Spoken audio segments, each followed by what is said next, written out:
All right, everyone, welcome back to my channel, Baseball Talk with Nick Morgan. Today is Sunday, September 27th, 2020, and it marks the 60th and final game of the shortened Major League Baseball season. The series between the Marlins and Yankees may be tied at 1 win apiece, but both teams have already punched their tickets to the postseason.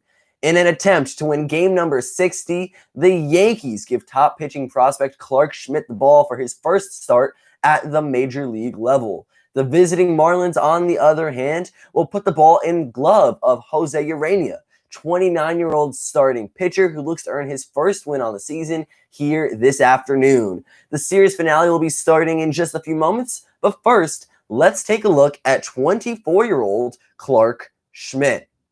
Now, he was drafted in the first round, 14th overall back in 2017 by the New York Yankees. He made his debut on September 4th of this year against the Baltimore as a reliever.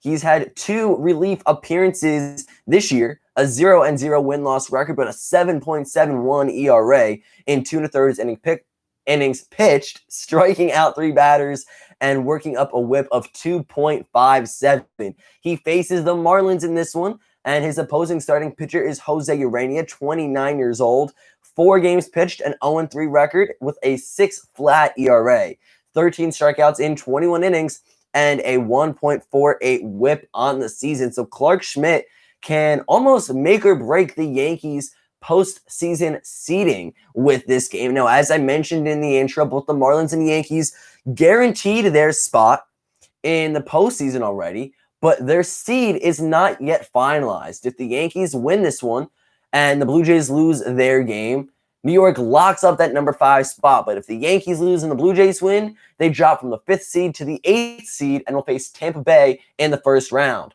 The first pitch of the ballgame is underway, and Corey Dickerson will ground out to third base. Just like that, 1 pitch, 1 out, and Clarke Schmidt's first start at a Major League Baseball level is underway.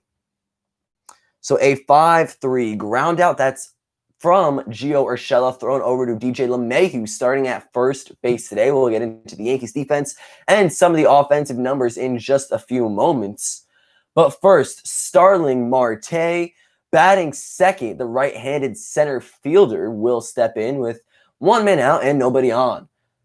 The first pitch from Clarke Schmidt is a 95-mile-per-hour fastball, knee-high for called strike 1.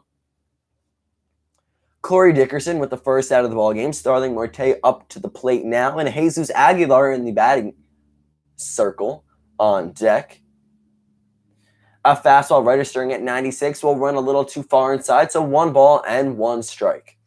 Clarke Schmidt, 24 years old, 6 foot 1 inch, 200-pound right-handed pitcher.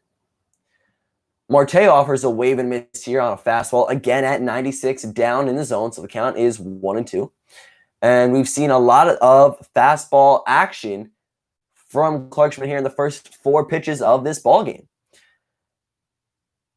The 1-2 payoff pitch, off speed outside, but fouled back from Marte. The count will remain 1-2, and we'll try it again. So this is the last game of the 60-game season. Of course, starting on Tuesday, Major League Baseball will open up with the American League Wild Card Series games, and then Wednesday will mark the start of the National League Wild Card Series. Marte drives this one to right field. Running to his left is Aaron Judge, and he will make the play. So a fly out over to right fielder Aaron Judge will mark the second out of the ballgame here, and now that'll bring up the right-handed bat of Jesus Aguilar, starting at first base for the Miami Marlins this afternoon. So batting third in this one, Jesus Aguilar is hitting .283 through 184 at-bats in 2020. That's with 8 home runs, 34 RBIs, and an .823 on-base plus slugging. He comes in with no man on base and 2 outs. Clarke Schmidt has only thrown 6 pitches here in the top of the first. And the first pitch to Aguilar is a fastball put into play out to center field. Hicks, shadowing to his left, will make the play. It's a line out to center field. 7 pitches, 3 up and 3 down. Clarke Schmidt, a really nice opening inning here in his Major League Baseball starting debut. No runs, no hits, no men left on base for the Miami Marlins. It was a quick top of the first, but let's see if the Yankees have anything in store going to the home half of the first inning. Taking you through the New York Yankees lineup for game number 60. DJ LeMahieu will bat leadoff starting at first base. Aaron Judge in right field will bat second. Switch hitting Aaron Hicks in center field will bat third. Luke Voit will only be hitting today as he's a designated hitter. He'll bat cleanup, and Gio Urshela follows up the bat of Luke, batting fifth, starting over at the hot corner. Gleyber Torres, shortstop, will bat number 6 in the lineup. Brett Gardner, the left-handed left fielder, batting seventh. Gary Sanchez slotted in the 8th hole. He will be behind the plate doing the catching duties today. And Tyler Wade will end the lineup here, starting at second base, hitting number 9 in the order. So we see DJ LeMahieu slide over to first base to give Luke Voit somewhat the day off, as he will only be using his bat. Now, DJ LeMahieu and both Luke Voit are known to be very good at what they've done offensively this year. DJ LeMahieu, of course, leads Major League Baseball as the batting average leader, and Luke Voit leads every hitter in the game with 22 home runs here in 2020. We're going to get into that a little bit more in just a few moments. But first, let's take a look at Jose Urania. 4 games pitched here in 2020, a no-win and 3-loss record. His ERA sits at 6 flat. Struck out 13 batters in 21 innings of work with a 1.48 whip. Career numbers for the right-handed starter: 141 games, a 32-46 win-loss record, a 4.62 ERA in 594 2/3 innings. 404 strikeouts accompany those numbers, and a career whip of 1.34. Urania is ready. DJ LeMahieu is stepping into the box. And here we go. So LeMahieu hitting .359 with 192 at-bats here this season. 10 home runs, 27 RBIs, 3 stolen bases, and 1.004 OPS. This is game number 50 for LeMahieu on the season. Of course, game number 60 on the year for the Yankees organization, and it will pretty much close out the regular season for 2020 with all teams playing today. Urania's first pitch to LeMahieu will run inside, but a fastball, 1-0. This one upstairs, clocking in at 96 miles per hour. So a 2-0 count to the Yankees' leadoff batter, and the league leader in batting average, Juan Soto, follows behind him with a .346 average. And Tim Anderson, the 2019 leader, is nowhere really close on the board at the moment. He dropped down quite a bit. The count's going to advance to 3-0 now on DJ, and the payoff pitch, fastball on the inner third portion of the plate for strike 1. So DJ, Juan Soto, Freddie Freeman, Marcell Ozuna, and Trey Turner are your top 5 batters for average this year, hitting for average. LeMahieu has a .013 lead over the National slugger, and he will get to first base via ball 4. So a leadoff walk for DJ LeMahieu brings up the bat of Aaron Judge. .263 average, 9 home runs, 22 ribbies, and an .896 OPS in 99 at-bats. Jose Urania has thrown 5 pitches, 4 of which have missed the zone. And this one will run inside for ball 1 as well. 96 mile per hour fastball. Urania consistently hitting that spot early so far on the fastball. This is game number 28 for Aaron Judge. Of course, him and Giancarlo Stanton missed notable time due to injuries here in 2020. And the 1-0 now to the Yankees right fielder. A 97 mile per hour fastball down and in for strike 1. The count's going to be even, with DJ LeMahieu standing off of first. The switch hitting Aaron Hicks is due up next, and there is a defensive shift from the Miami Marlins infielders. Everyone is to the left of second base minus first baseman Jesus Aguilar. And Judge checks his swing, but the first base umpire says he goes around, so the count is now 1-2. Looked to be the right call there. And now the 1-2 payoff pitch. Fastball runs inside. The count's going to be even at 2 balls and 2 strikes. So Aaron Judge up to the plate now. Aaron Hicks on deck, and we might see Luke Voit step in as well here in the bottom of the first. Urania 2-2, pitch number 10, and it's fouled back. So again, we will try it again here with the count being 2 balls and 2 strikes. Now, the Miami Marlins starting pitcher today made his Major League Baseball debut on April 14th, 2015, and he has been with the organization ever since. Looks to record the first out of the game here, and the off-speed pitch will miss down. Count is full to the Yankees outfield slugger. DJ LeMahieu has already reached first via ball 4. Let's see if Aaron Judge fares a similar result in his first at-bat of this game. The count is full, and Urania will have an off-speed pitch missed down and away. Judge works a walk, so back-to-back men reach via ball 4. That brings up the switch-hitting bat of Aaron Hicks, who will bat left-handed to start this game with the righty Jose Urania starting for Miami. Now, Hicks is 30 years old, a .230 batting average with 6 home runs, 21 RBIs, 3 stolen bases, and an .811 OPS through 165 at-bats. DJ LeMahieu on second base in scoring position, Aaron Judge on first. 12 pitches for the 29-year-old starter, and no men have been out. So the Yankees are threatening early here, though no hits have been recorded. 2 men on base, 1 in scoring position. The first pitch to Hicks is down and away, a fastball, but deemed a strike by the home plate umpire. And Brett Gardner in the background is like this, and then bang in the air. Let Brett bang, bringing back the 2019 presence of veteran Brett Gardner. Of course, he'd get mad and slam the roof of the dugout. That's in the background of Hicks's at-bat as he takes strike 1. This one's going to miss way outside. Good for the first ball. The count's going to be even. So Urania showing signs of difficulty early on here. His ERA was 6.00 coming into this game. 4 starts and an 0-3 record to this point in 2020. Now reaching game number 60. The series is tied at 1-1.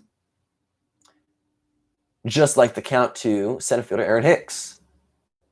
Breaking ball down, 2-1. So Jose has struggled to locate the ball here early on in the first. Designated hitter Luke Voit, the cleanup batter, is on deck.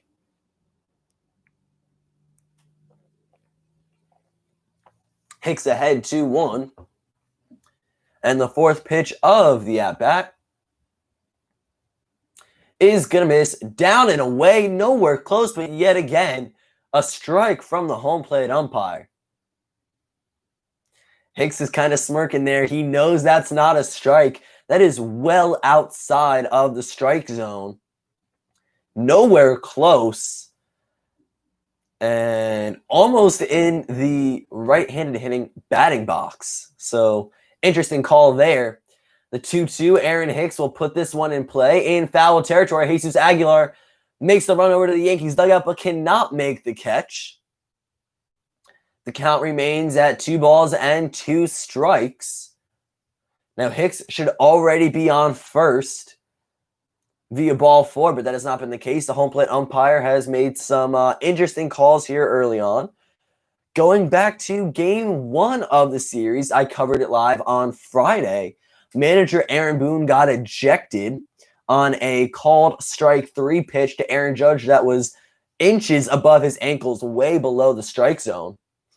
The home plate umpire was not very good then, and the umpire calling balls and strikes today has not been that great so far either. Timeout is called. The count is still 2-2 to Aaron Hicks. DJ LeMahieu on second, Aaron Judge on first, nobody out. Urania, 17 pitches already with no outs recorded.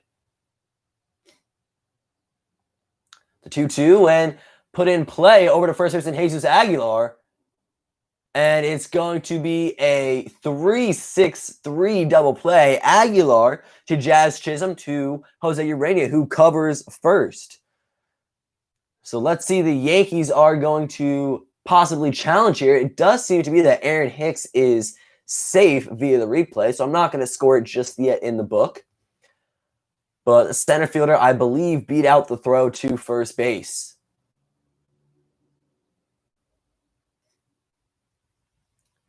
C.B. Buckner, the home plate umpire today.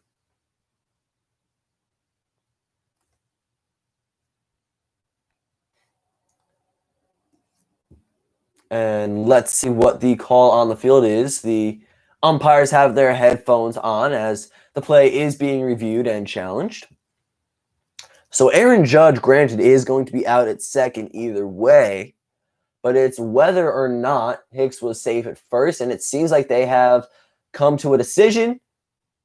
The switch-hitting center fielder is indeed safe over at first base, as he does beat it out by just a little bit.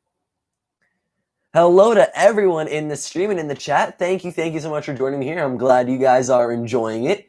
I appreciate the support. So, with the fielder's choice, Aaron Judge will be out at second. Hicks will make it to first, and DJ LeMahieu advances just 90 feet away. He's over at third base. Fielder's choice from Hicks, but now that brings up the power bat of designated hitter Luke Voit. He'll wave and miss here at a fastball reaching 97 miles per hour down and in. He falls behind in the count 0-1 with runners at the corners. Now you have to assume that Luke Voit has locked up the home run title for this year. He sits at 22. Jose Abreu is second in Major League Baseball with 19 home runs. Of course, the Chicago White Sox slugging first baseman. Voit could potentially put the Yankees up here early on with at least one run. The 0-1, wave and a miss, but Aaron Hicks takes off for second base, and he is in there with a swiped bag. That is Hicks's fourth stolen base on the year. Voit does swing and miss, so it is going to be 2 strikes to the Yankees' designated hitter. But now second and third, DJ LeMahieu remains over there at third. So a stolen base for the switch-hitting center fielder. 2 men in scoring position now, and an 0-2 count to Voit. A 281 batting average, 22 home runs, 52 RBIs, and a 958 OPS in a little over 200 at-bats for the Yankees' first baseman and designated hitter. Urania looking to get the second out of the inning, and time is called. Voit steps out of the box. We'll try it again here. Another shift. Jesus Aguilar, first baseman for the Marlins, is shadowing closer to second base as there are 3 infielders on the left side of the diamond. Checks his swing. Does he go around? Yes, he did, says the home plate umpire. So a strikeout to Luke Voit, and that is the second out here of the inning.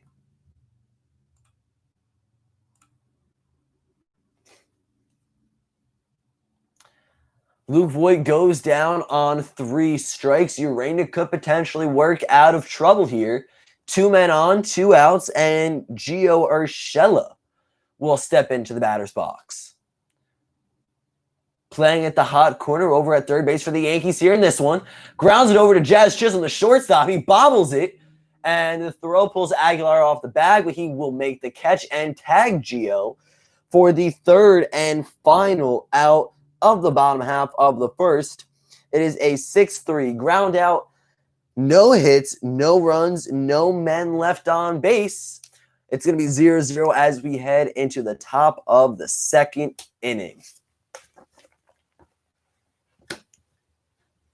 Anderson, Joyce, and Birdie will all be up for the Miami Marlins, but let me take you through Miami's full lineup from 1 to 9. As you saw back in the first, Corey Dickerson leading it off as the designated hitter today for the Marlins organization.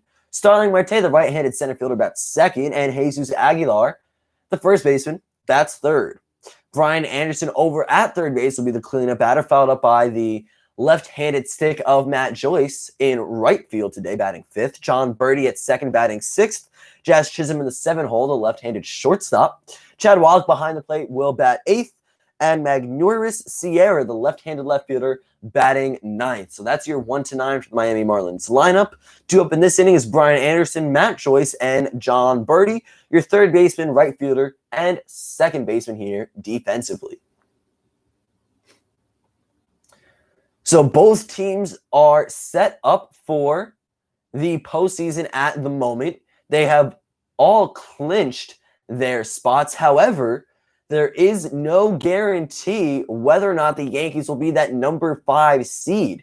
This is a very important game, and they give the nod to Clarke Schmidt making his Major League Baseball debut as a starting pitcher. And of course, he has appeared in 2 games in relief for New York, both away, I believe against Baltimore and against the Toronto Blue Jays, division rivals.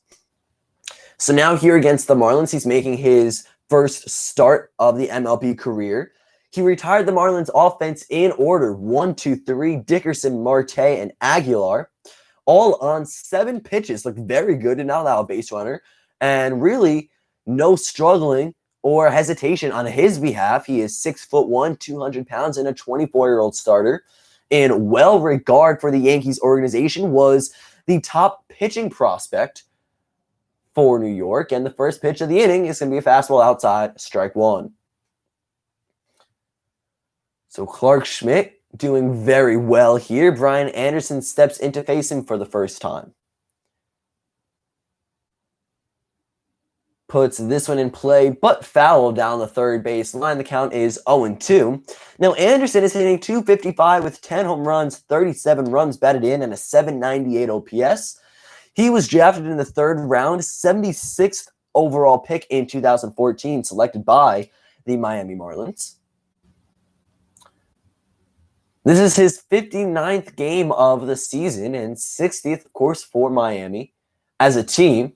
The 0-2 is off-speed pitch, fouled back, and we'll do it again. Let's look here at Clarke Schmidt's numbers. Only in 2 relief performances, but he has struck out 3 batters in 2 1/3 innings. His ERA is a bit high, 7.71, but granted, you do have a small sample size when it comes to the number of batters he's faced.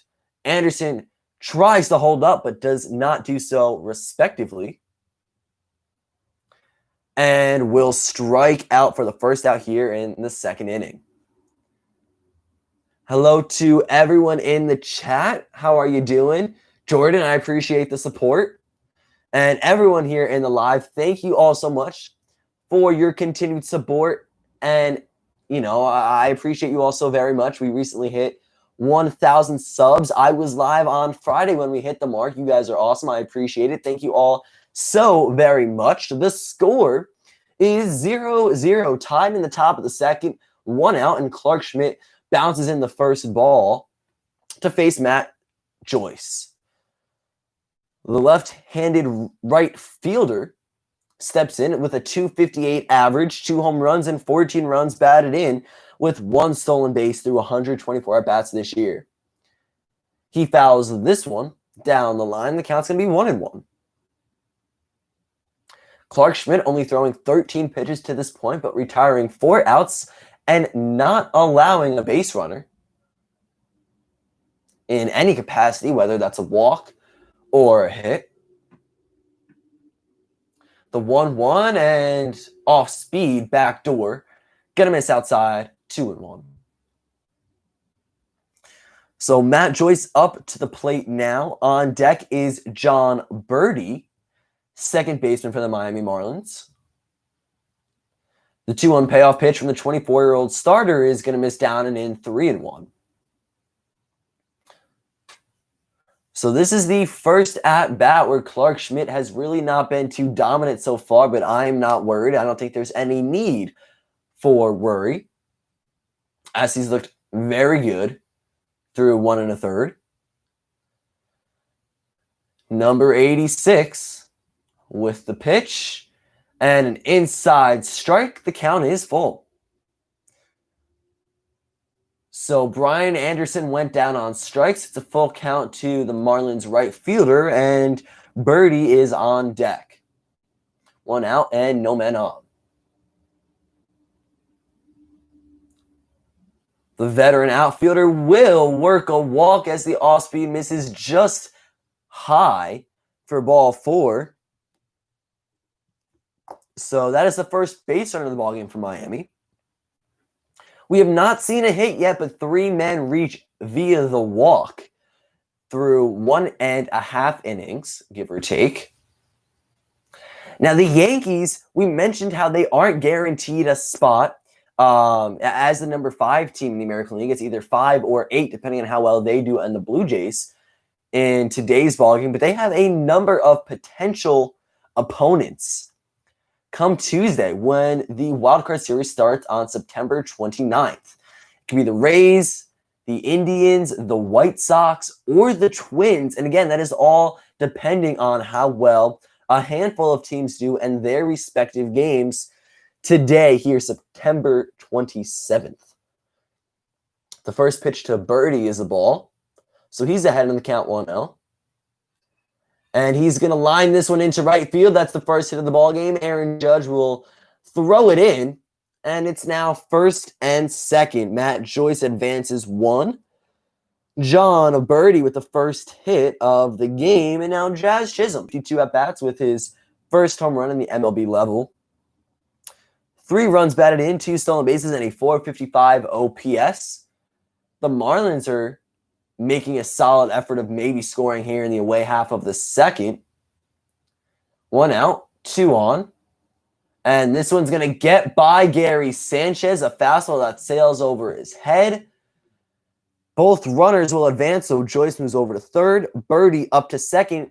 No longer 2 men on base, but both in scoring position now. And I believe Gary Sanchez could have made the play there.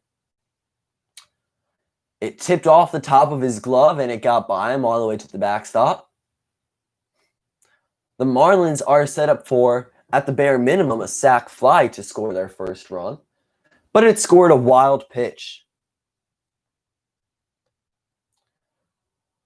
The young shortstop in, sends this one to center field. Aaron Hicks at the wall, and he will not be able to make the play. It bounces off. 1 run will score. 2 runs will score, and Jazz Chisholm will have a 2 RBI double here in the top of the second. You like Jazz? Well, of course, the Miami Marlins do right now. 2-run score on the extra base hit off the bat of the left-handed shortstop. And those are the first 2 runs of the ballgame. Make it 2-0 now, Miami, in the top of the second. If we take a look at how the series has played out to this point, the Marlins won the first game of the set 4-3 in extra innings. And yesterday, the Yankees, a bit of a slugfest. 11-4 was the final in New York's favor. And now the Marlins are ahead early. Chad Wallach will foul back the first pitch he sees, so he's behind in the count 0-1. A 175 batting average through 14 games here in 2020 for the Marlins backstop.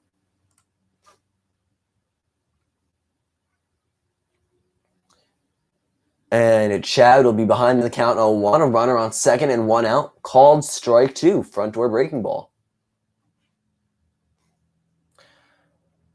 So Clark came off of a very good first inning. Is not doing so hot here in the second. His ERA is now up to 9.82. As the Marlins have scored 2 runs on 2 hits so far here in the second. This one is grounded up the middle. Tyler Wade cannot make the play behind second base. It's going to be an E4. Jazz Chisholm advances to third. So Wallach reaches via the error. Chisholm over to third base, just 90 feet away. And the Yankees, I do believe, lead all of Major League Baseball in defensive errors committed. And that's going to be one more tally to that list as Wade cannot get the ball to stay in his glove.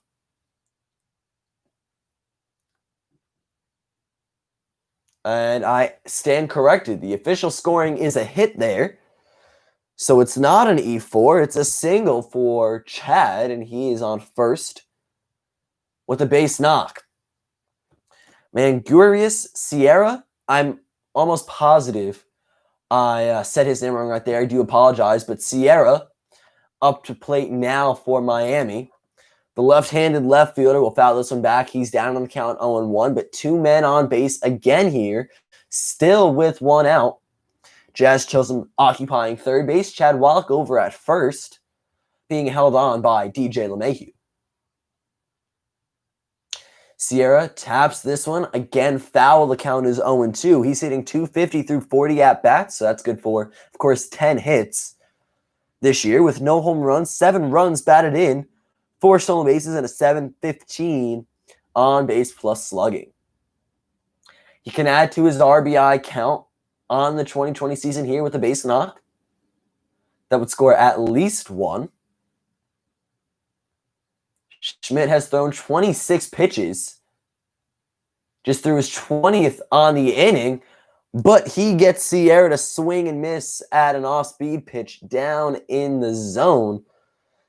So strikeouts to start the inning, and then now record the second out, but not before 4 base runners for the Marlins and 2 runs scored. 2 outs, 2 men on, but we go to the top of the batting order here for Corey Dickerson. Now, the left-handed designated hitter in this ballgame came into this one hitting very well in his last 7 games. He was 8 for 25 with a 346 on base, a 360 slugging, and a 320 average. Now, he grounded out in the first pitch he saw back in the top of the first, but gets his second opportunity now in just as many innings. A changeup located nicely down and in, but just below the zone for the first ball of the at-bat. Dickerson's average now at 258, 7 home runs, 16 RBIs, and a 717 OPS. 28 pitches for Clark Schmidt. And the Marlins lead 2-0 here in the top of the second. 2 men on, 2 outs.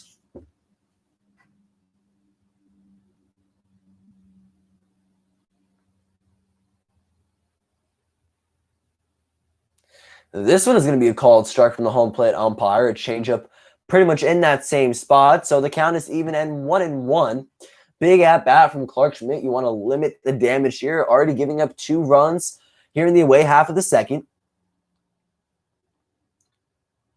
See if you can manage to get out of the inning with only 2 runs being plated for Miami. The 1-1 delivery is going to be just inside 2-1. Schmidt's ERA just under 10 as it stands, giving up 2 runs here in the second inning, and then a 7.71 ERA in his previous 2 1/3 innings pitched on the season.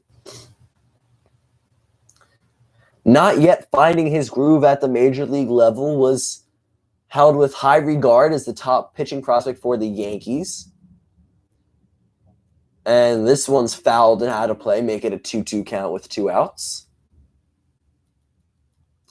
Dickerson wears number 23 for the Marlins, and seeing here if you can bring in another run for the visiting team offense. Now, Schmidt attended South Carolina College, was born on February 20th, 1996 in Georgia. Of course, now wearing pinstripes for the New York Yankees in a very important ball game. Looks like a change was a miss well outside. The count is full again here.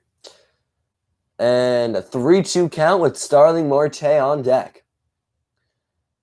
Now, high risk for the New York Yankees in this ballgame. They either are the 5th seed at the end of it or the 8th seed. The worst in the American League that still makes it come September 29th, just a few days away.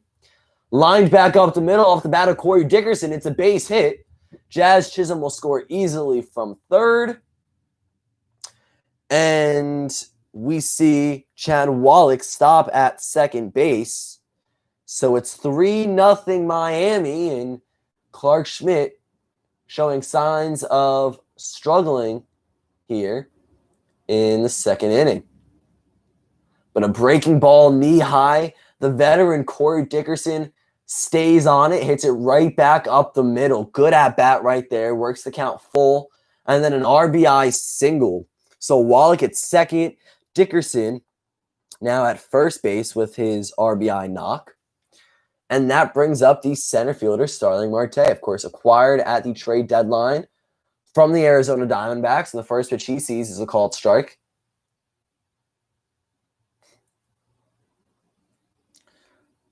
So the Yankees down 3-0 here early on, and the inning's not yet over. Clark Schmidt still needs to work one more out here. But ahead of the count 0-1, there's a fastball in on the hands of Starling Marte. He'll pop it up but foul it. Back in the seats behind home plate, 0-2.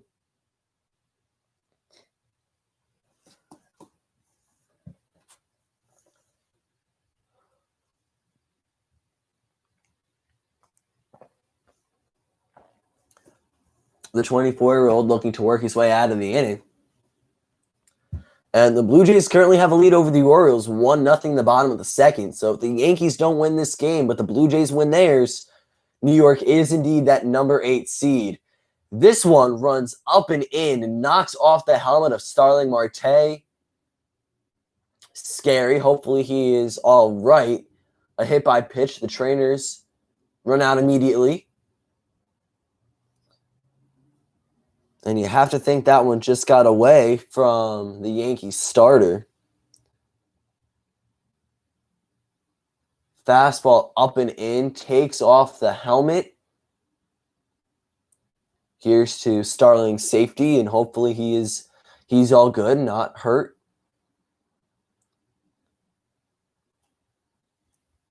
With the hit by pitch, though, Corey Dickerson will move up to second.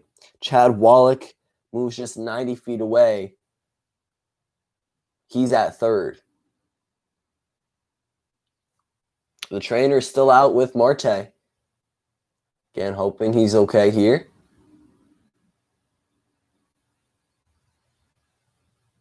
We'll see if he comes out of the game or if he will move over to first base. And it looks like that might be the end for Starling Marte here in this one. He's walked off the field by the trainer. So I will have to wait and see who replaces Marte at first base and in center field defensively. Hopefully no serious injury there. Definitely a scary moment. And I would assume it's Monty Harrison who's going to come out and fill the shoes. Or Lewis Brinson, we'll see.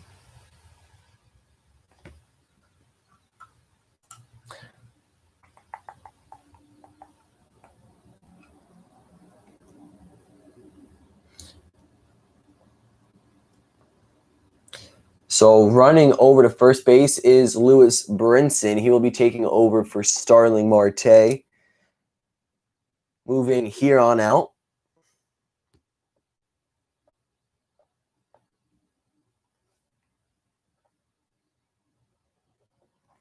So Brinson now occupying first. Dickerson at second. Wallach at third. It's a 3-inning ball game. It's a 3-run ball game here in the second inning. And things could very quickly go from bad to worse right here with the power bat of Jesus Aguilar stepping in. Batting third in the lineup today, starting at first base defensively, is hitting .281 after lining out back in the first. But still 8 home runs, 34 RBIs, and an .823 OPS, now a little bit lower, of course. First pitch misses down to him. He's ahead of the count 1-0.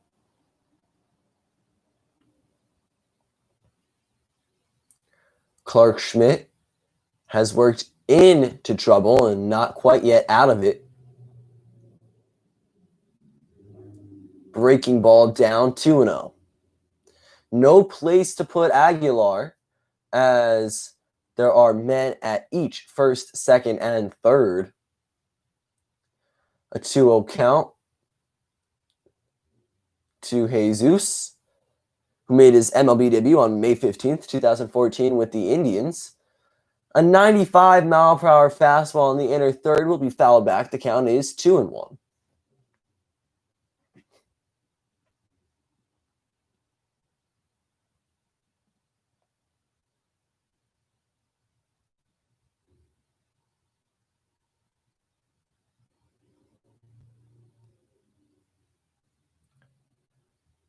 Hit up the middle. Tyler Wade, see if he can make the play this time behind the second base bag, and he does.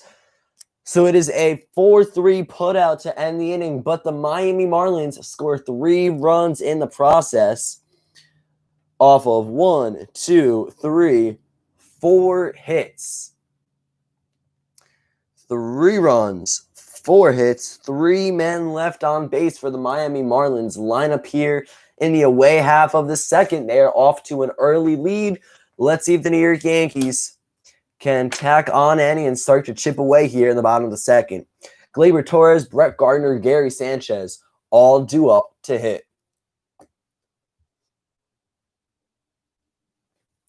Going into commercial break here. Clark Schmidt, of course, struggling, giving up 3 runs there in the second inning.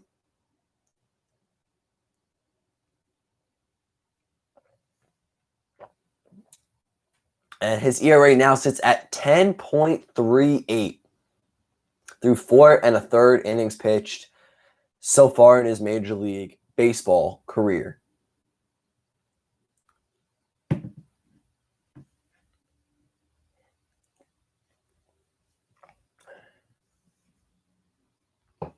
Deivi Garcia and Clark Schmidt, both notable young arms for the New York Yankees. However, one has done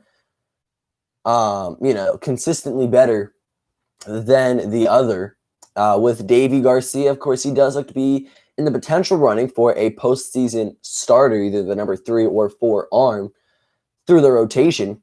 Now, this wild card series, starting on Tuesday, September 29th for the American League, is going to make up at most a 3-game set without an off day. Now, the Yankees' opponent is currently undecided. The Yankees seed is also undecided. If they lose this ball game, but the Toronto Blue Jays win theirs, New York drops down from 5 to 8. And of course, with that adjustment and that change in position, the Blue Jays move up 3 spots. And if the Yankees do indeed fall back that far, they will face the Tampa Bay Rays in the first round, which is a team they struggled against in the regular season. Urania's first pitch to shortstop Gleyber Torres is a fastball, but outside for ball 1.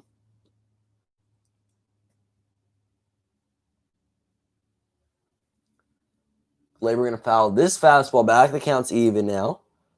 Gleyber Torres, Brett Gardner, Gary Sanchez, all due up here in the bottom of the second. Now, Gleyber hitting 242 and 132 at-bats this year. That's with 3 home runs, 16 runs batted in, 1 stolen base, and a 750 on-base plus slugging. 23-year-old shortstop for New York who has had his ups and downs in the season, much like many other players, not just on the team, but throughout the league. He will wave and miss at a changeup, seemingly, down in the zone. So from 1-2 to a strikeout, Jose Urania notches his first K of the inning, second of the game.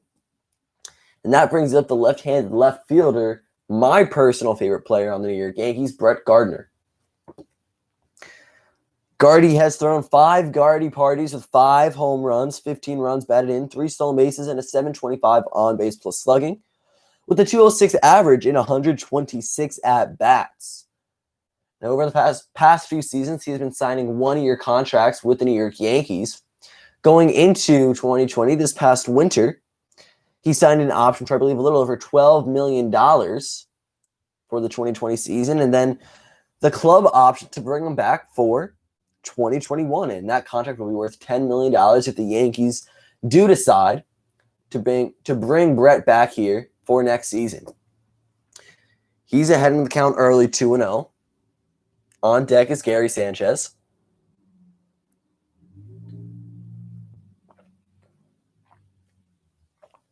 shows bunt on a 2-out count, slaps it over to third baseman Brian Anderson, and it's going to be for a hit. So Brett Gardner, a bunt single. And there we go. That's the Yankees' first hit of the ball game, nonetheless. There was a nice little bunt down. Brian Anderson has to run, makes a tough play, and cannot make the throw over in time. Doesn't even throw the ball at all, rather. So we've seen that before, actually a lot recently, with Brett Gardner's ABs here. He has tried to bunt, went ahead on the count like that, and this time he was indeed successful. He's stolen 3 bases. We'll see if he makes an attempt here on first with Gary Sanchez up to the plate. Now, the Kraken is hitting 151 in 152 at-bats. 10 home runs, 24 runs batted in, and a 634 OPS. 1 out, Gardner on first, and 29 pitches from the 6'2" right-handed arm of Jose Urena. 97-mile-per-hour fastball is going to miss up and in. The first pitch to Sanchez is a ball.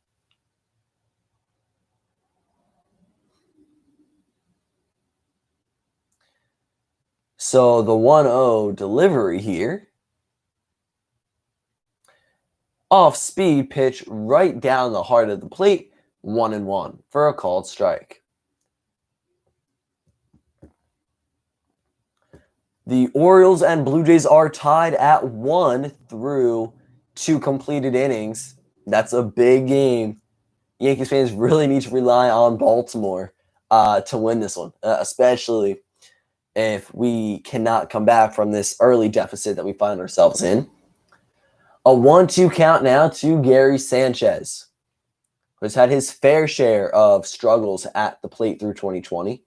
Needs to turn around for the postseason. He's going to ground this one to the left side of the infield. Anderson to Birdie to Aguilar in time around the horn for an inning-ending double play. 5-4-3, just as the Marlins defense drew it up. That will end the inning. No runs on 1 hit, no men left on base for the Yankees. We go to the top of the third. Anderson, Joyce, and Birdie, your 4, 5, and 6 batters, will all find themselves in the batter's box at one point or another with at-bats here in the third inning. Now, this is how Miami started their strong second inning offensively. Now, Anderson would go ahead and strike out. Matt Joyce would reach via a walk. Birdie with a single. Chisholm, a 2 RBI double. Wallach, the number 8 batter and catcher for the Marlins, singled as well. Sierra struck out swinging. Dickerson with an RBI single. Marte with a hit by pitch was later substituted for Lewis Brinson. And then Jesus Aguilar ended the inning on a ground ball. So we'll see if the Marlins have any more magic up their sleeves here in the third inning, if they can extend their 3-run lead.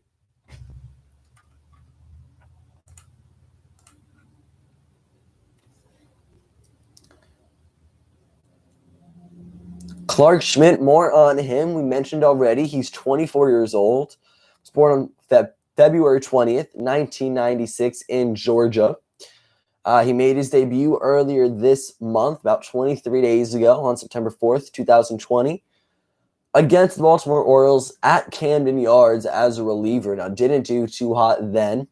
Came in for his second relief appearance against the Toronto Blue Jays. Again, struggled a little bit now. And then in his first start, he's not doing all too well either. We'll see if he can turn things around here with his third inning of work.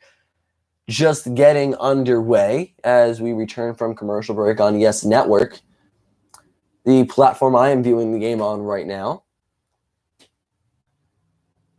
So Clark Schmidt on the mound, Gary Sanchez catching his throws behind the plate, and Brian Anderson will lead it off here in the top of the third, hitting .254 with a .794 OPS. He's 0 for 1, like I mentioned just moments ago. 0 for 1.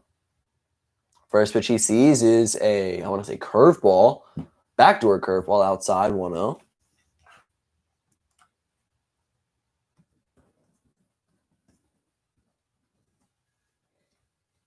Put into play, out into left field. Going back is Brett Gardner on the warning track at the wall, but he'll make the catch. So a great defensive play by Brett Gardner, tracking it down. The sun maybe was in his eyes a little bit. He's looking up there now with his shades and his eye black, though.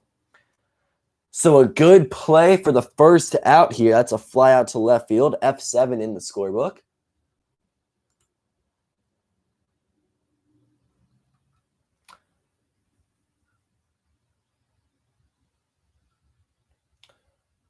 And there we go. So Schmidt has a changeup, four-seamer, sinker, and slider. So that was not a curveball. Pardon me. What I just deemed a curve earlier was indeed a slider. Either way, Matt Joyce steps in now, and the count is going to be 1-0 as the first pitch to him misses. Changeup outside, 2-0. Now, it shows here that Clark relies on his slider more often than not at 43.6% of the time, according to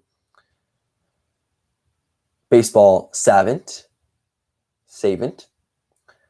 Slider, sinker, four-seam, and changeup all in his arsenal. He's used both the four-seam and changeup pretty frequently here in this one so far, though, as he's behind in the count to the right fielder, Matt Joyce. Matt debuted back on May 5th, 2008 with the Tigers. He's been in the league for quite some time now and is partaking Major League Baseball activities in the Miami Marlins organization, of course. The count is 2-2 now to the lefty right fielder. And we'll see the payoff pitch here from Schmidt. 2-2, 1 out, no men on. Called strike three, rung him up. C.B. Buckner, no hesitation whatsoever. Good fastball up and in. That's going to be a strikeout swing. The third strikeout for Clark Schmidt. And there are two away. John Birdie comes in now. He had the first hit of the ballgame last inning. This time he'll come up with two men out and nobody on base. The right-handed second baseman will fall behind early.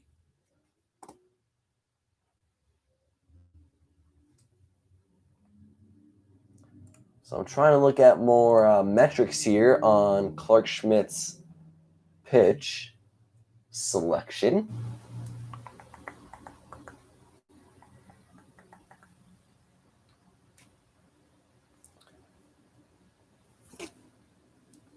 One to John Birdie.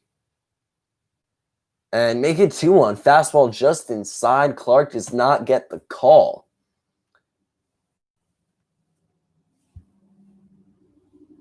In 2019 at rookie, single A, and double A ball, Schmidt went 6-5 with a 3.47 ERA. That's in 19 games. And now a sinker will miss down. He falls behind 3-1.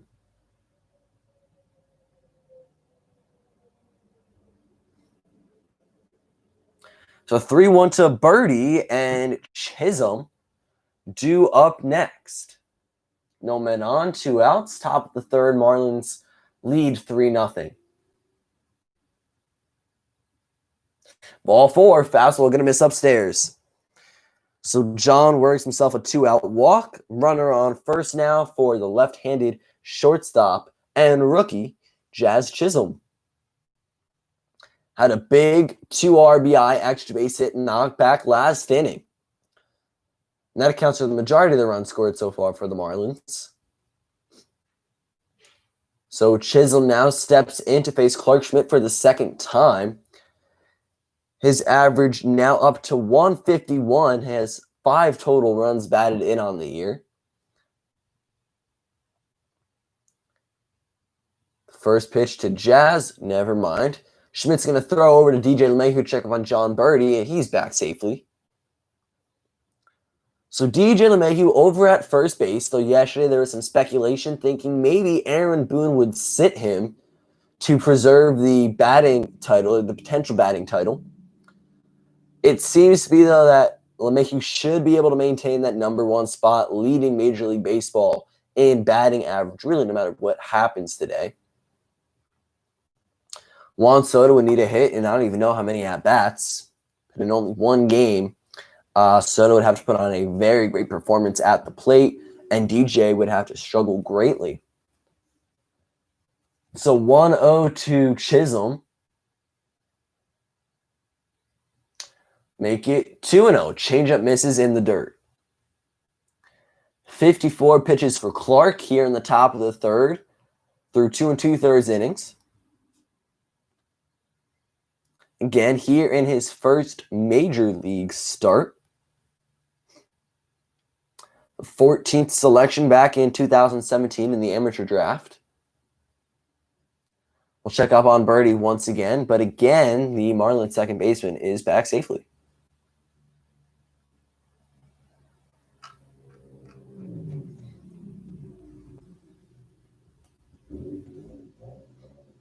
So Schmidt, who is down in the count, will try it again here. Birdie takes off for second. Chisholm puts it in play, but right to Tyler Wade, who will scoop it up and throw over to his left in time. So it is a 4-3 ground out to end the inning. No hits, no runs, and one man left on base for the Marlins. We go to the home half of the third, where the Yankees will try it once again to see if they can tack on some runs. It's going to be Wade, LeMahieu, and Judge all due up.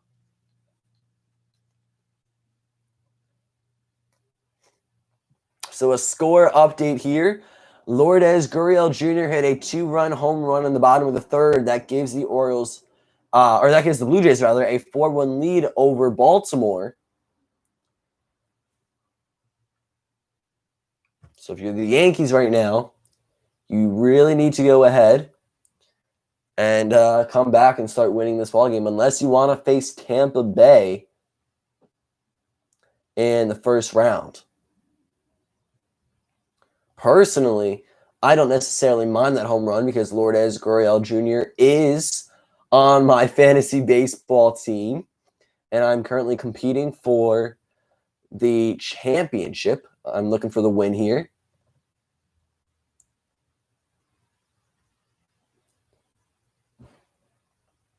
So to the bottom of the third, we go. Tyler Wade, starting at second base this afternoon. He's played 30 games in that position for the Yankees and 22 at shortstop going into today's game. So he's made a lot of appearances. Now, Luke Voit, I want to say this is his 39th start consecutively here in 2020. Which is good for the best stretch on the New York Yankees with the time being.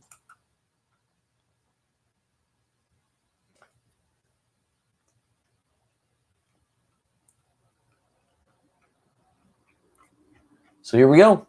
We head to the bottom of the third. Tyler Wade looks to start things off here for the New York Yankees offense. The first pitch, he'll check his swing, and the third base umpire says he does indeed go around strike one.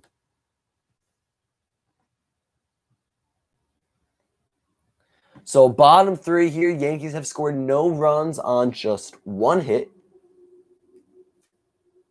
as Wade fouls back a fastball 0-2.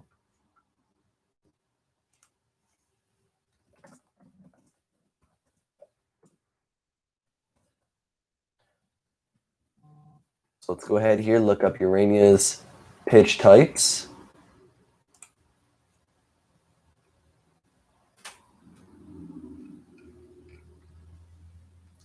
As Wade fouls back another one here.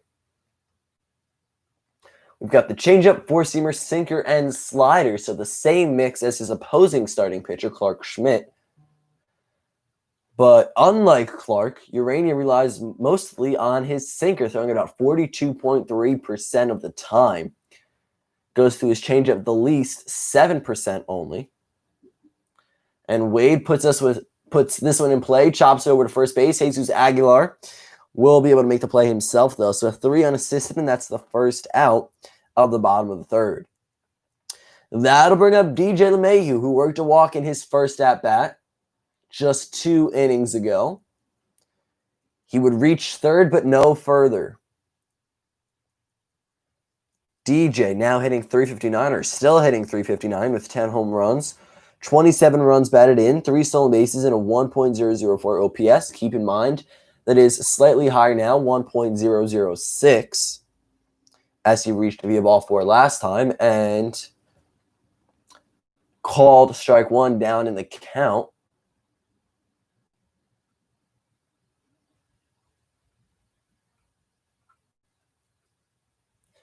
DJ lines this one right back to Jose Urania. It's going to hit off him for a single. I was over here looking to see what the average velo is on each of his pitches, but this one comes right back to Jose Urania. Again, a very scary moment here. LeMahieu will get to first via the hit, but most importantly, is Jose okay? I don't know if they will show a replay. I did not quite see where it hit him. It looks like it got him right off the right wrist or the right arm. So it is his throwing arm. He immediately fell to the ground. Chad Wallach sprints out there directly just to make sure he's okay. Gets the ball first, though, as well. So a comebacker right off the arm of right-handed pitcher Jose Urania currently has him coming off the field, it looks like, as that is on his pitching arm. Hopefully the injury is not too serious. That's going to end it for Urania on the mound. The Marlins will go to the bullpen here in the bottom of the third. So I don't know who they're going to quite yet bring in, but I will, of course, keep you guys all updated.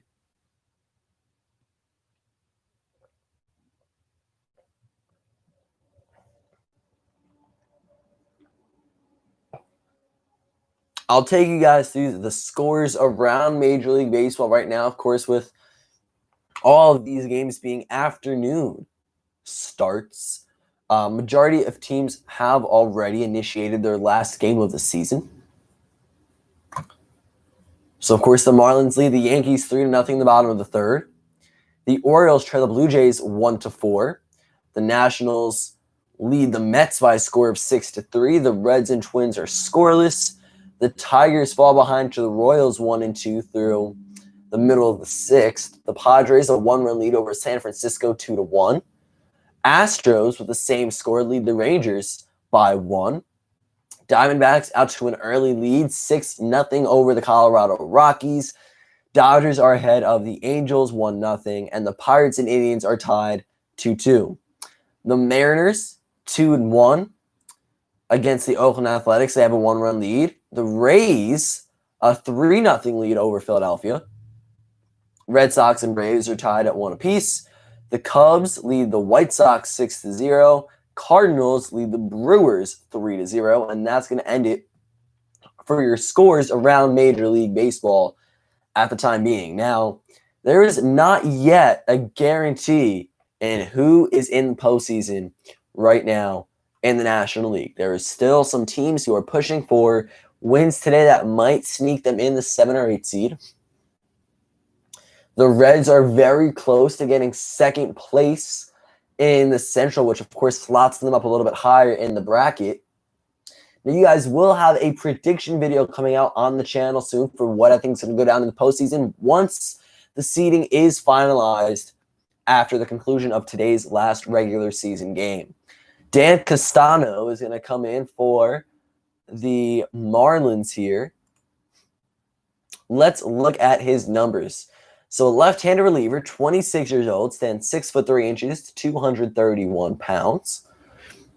Made his debut this year. In 6 games, he is 0-2 with a 3.86 ERA. Sorry, he started all 6 games, so not necessarily a bullpen guy. Just coming out of the bullpen here because it's early and Urena is out with injury.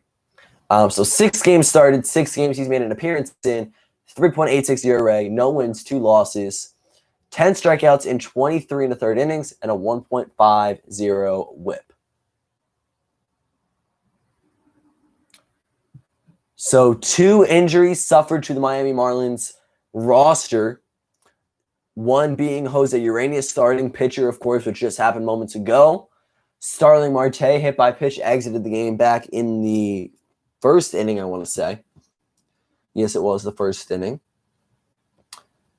And the Marlins are a postseason team, so they'll get action in starting September 30th in the Wild Card Series. That brings up Aaron Judge. Now, Tyler Wade grounded out to Jesus Aguilar to start this one. 3 unassisted was the first out recorded here on the top of the 3rd. Then DJ LeMahieu with a comebacker right back to the pitcher, but it was an infield single. And now Aaron Judge, number 99, in right field, comes up to bat in the 2-hole for his second at-bat of the game. The score is 3-0. The Miami Marlins currently lead the Yankees in the bottom of the 3rd. And come next week when I start my live streams, there are going to be graphics on screen. I made my own customized scoreboard. You're going to have the logos of each team up in the top corner. So I'm excited to implement that to my live stream. I did a test the other day. Some of you guys were in there. And looks really good. There were no problems with my streaming software. So come Tuesday or Wednesday, whenever I stream next, there will be full scoreboard graphics that I will continue to develop over time. Right now, it's just all pretty simple, pretty basic stuff. But it gets the point across and it gets the job done. So here we go. Going to continue to the top of the 3rd. Aaron Judge stepping into the batter's box. Daniel Castano, the pitcher, who went to Baylor College, made his debut on August 8th of this year and was initially drafted by the St. Louis Cardinals in 2016, the 19th round, 586 overall pick. Was born September 17th, 1994, so just 10 days ago. Makes him 26 years old. Now, Judge is 0 for 0. He walked back in the first. A .263 average with 9 home runs and 22 RBIs. See if he can make them all rise one more time here in the regular season. I initially predicted at the beginning of the year, if Judge and or Stanton were to be healthy for the entirety of 2020, that maybe they would be American League Most Valuable Player Award candidates. Neither of them were healthy, and neither of them have looked to be in their best form this year. But DJ LeMahieu has continued to be the machine, or La Machine, to kind of go off his nickname. He's going to reach free agency come to the end of October when this is all said and done, or whenever the Yankees are eliminated from the postseason. DJ will hit free agency this winter. Now that's going to be down in the zone. The count is even at 1 with 1 out and LeMahieu on first. So LeMahieu is a free agent. Masahiro Tanaka is a free agent. And Brett Gardner could be brought back with the club option, as we mentioned earlier. But the Yankees are at risk of losing a couple key guys on their roster. And this one going to miss down 2-1 to Judge.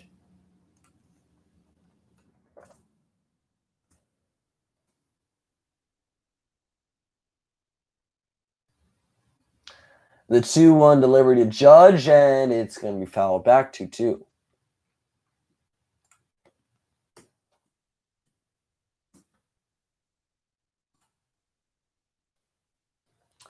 Let's look at Daniel's arsenal here and the weapons that he has on the mound. As the count is 2-2 to the Yankees' number 2 hitter. He's got a changeup, four-seamer, sinker, and slider, as we've seen with pretty much every pitcher so far. Hello to everyone in the stream. Thank you for joining today. I appreciate it. Taking time out of your day to tune in and listen as we call the Miami Marlins at New York Yankees game. I hope Tank stays with the Yankees. Yeah, I would love to see Masahiro come back and make a return for 2021 at the very least. I do assume the Yankees would try to pick him back up. But we'll see what happens in the winter. And on the inside edge, CB Buckner does not grant the call in favor of the Miami Marlins starter who's coming in out of relief. That did just catch the inside part of the plate. And it's going to be ball 4. So Aaron Judge is on base for the second time this game via the walk. LeMahieu will advance into second base, or up to second base and into scoring position. And Aaron Hicks again comes up with runners on first and second, but this time 1 out. Because Castano is a left-handed pitcher, Hicks will be hitting from the right side. He's 0 for 1. He grounded out into the fielder's choice. He did reach first and later steal a base, but Aaron Judge was out on the force play, advancing to second. So he steps in here now. And the first pitch to the switch hitting center fielder is down pretty much in the dirt, 1-0.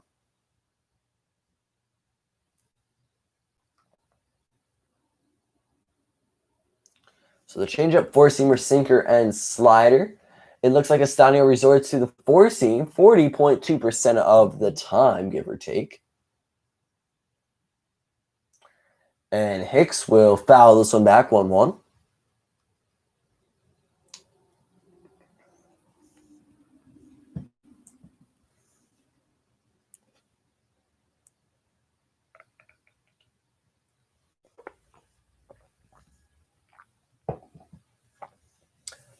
So Hicksy steps in here, see if he can get the first run on the board from the New York Yankees, at the very least, the first run. 6 homers, 21 runs batted in on the season.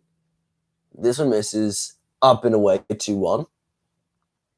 So Hicks at the plate now, DJ LeMahieu on second, Aaron Judge leading off of first, and Luke Voit, the cleanup batter and designated hitter, in the on-deck circle.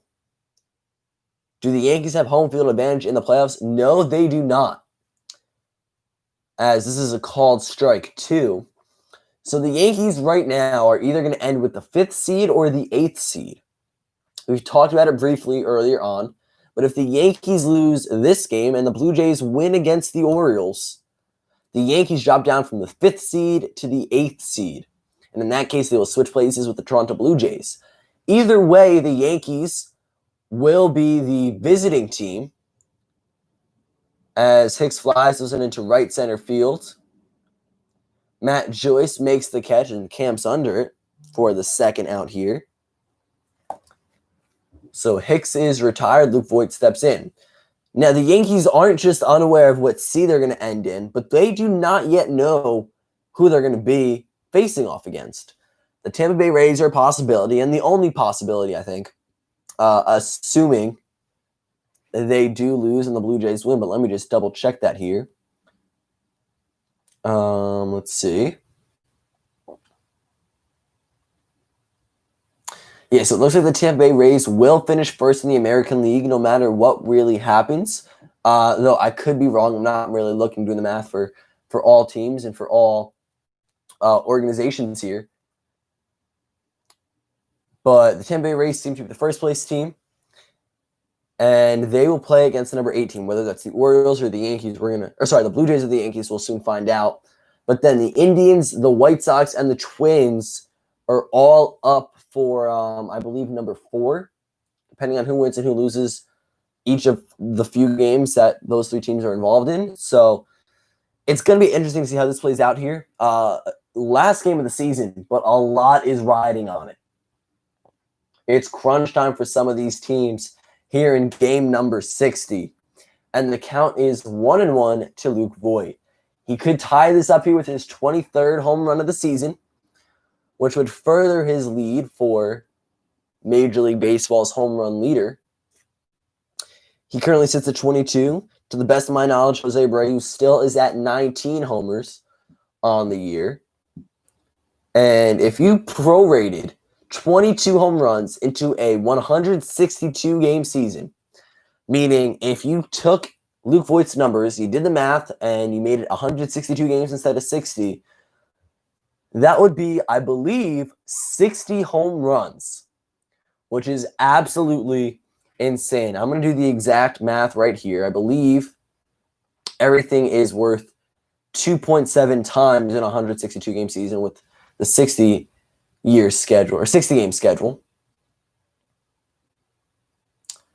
Voigt's going to ground this one up the middle. John Birdie behind the base throws it over to Jesus Aguilar. And it is a 4-3 ground out to end the inning. No runs on, no hits. 2 men left on base for the Yankees.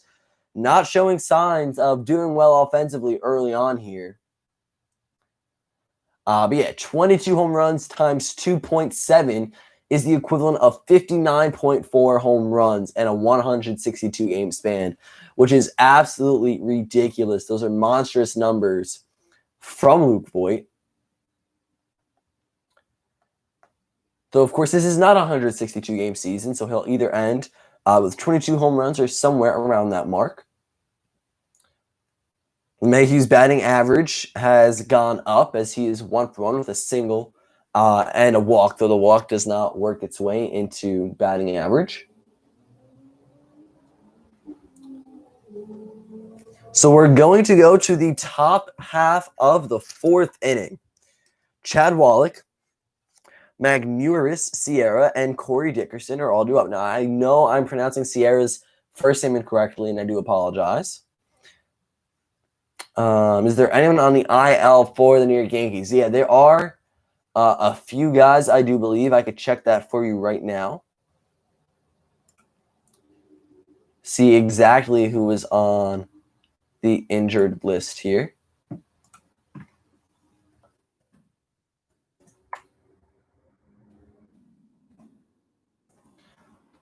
Yankees injured list. Let's see who we have.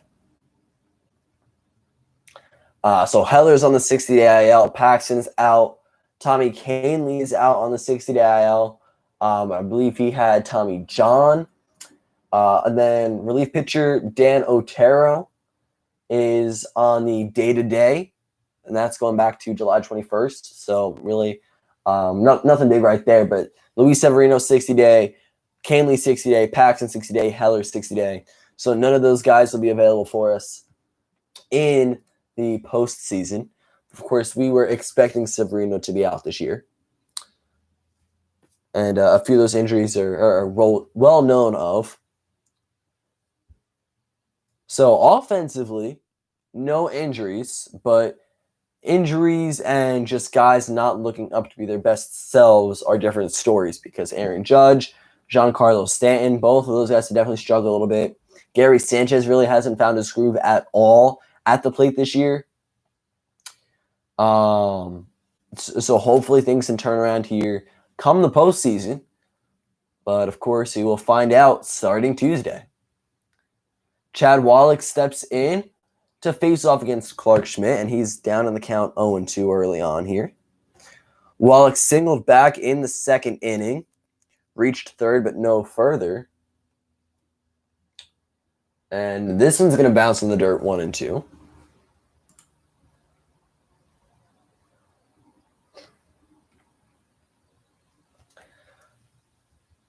So it looks like we have someone warming up in the bullpen for the New York Yankees. Right-handed pitcher Jonathan Holder.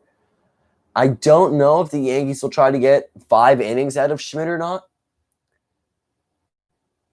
His pitch count sits at, 59. As this one misses in the zone for ball 2. The count's even 2 balls, 2 strikes. That's a perfectly placed fastball. And there again.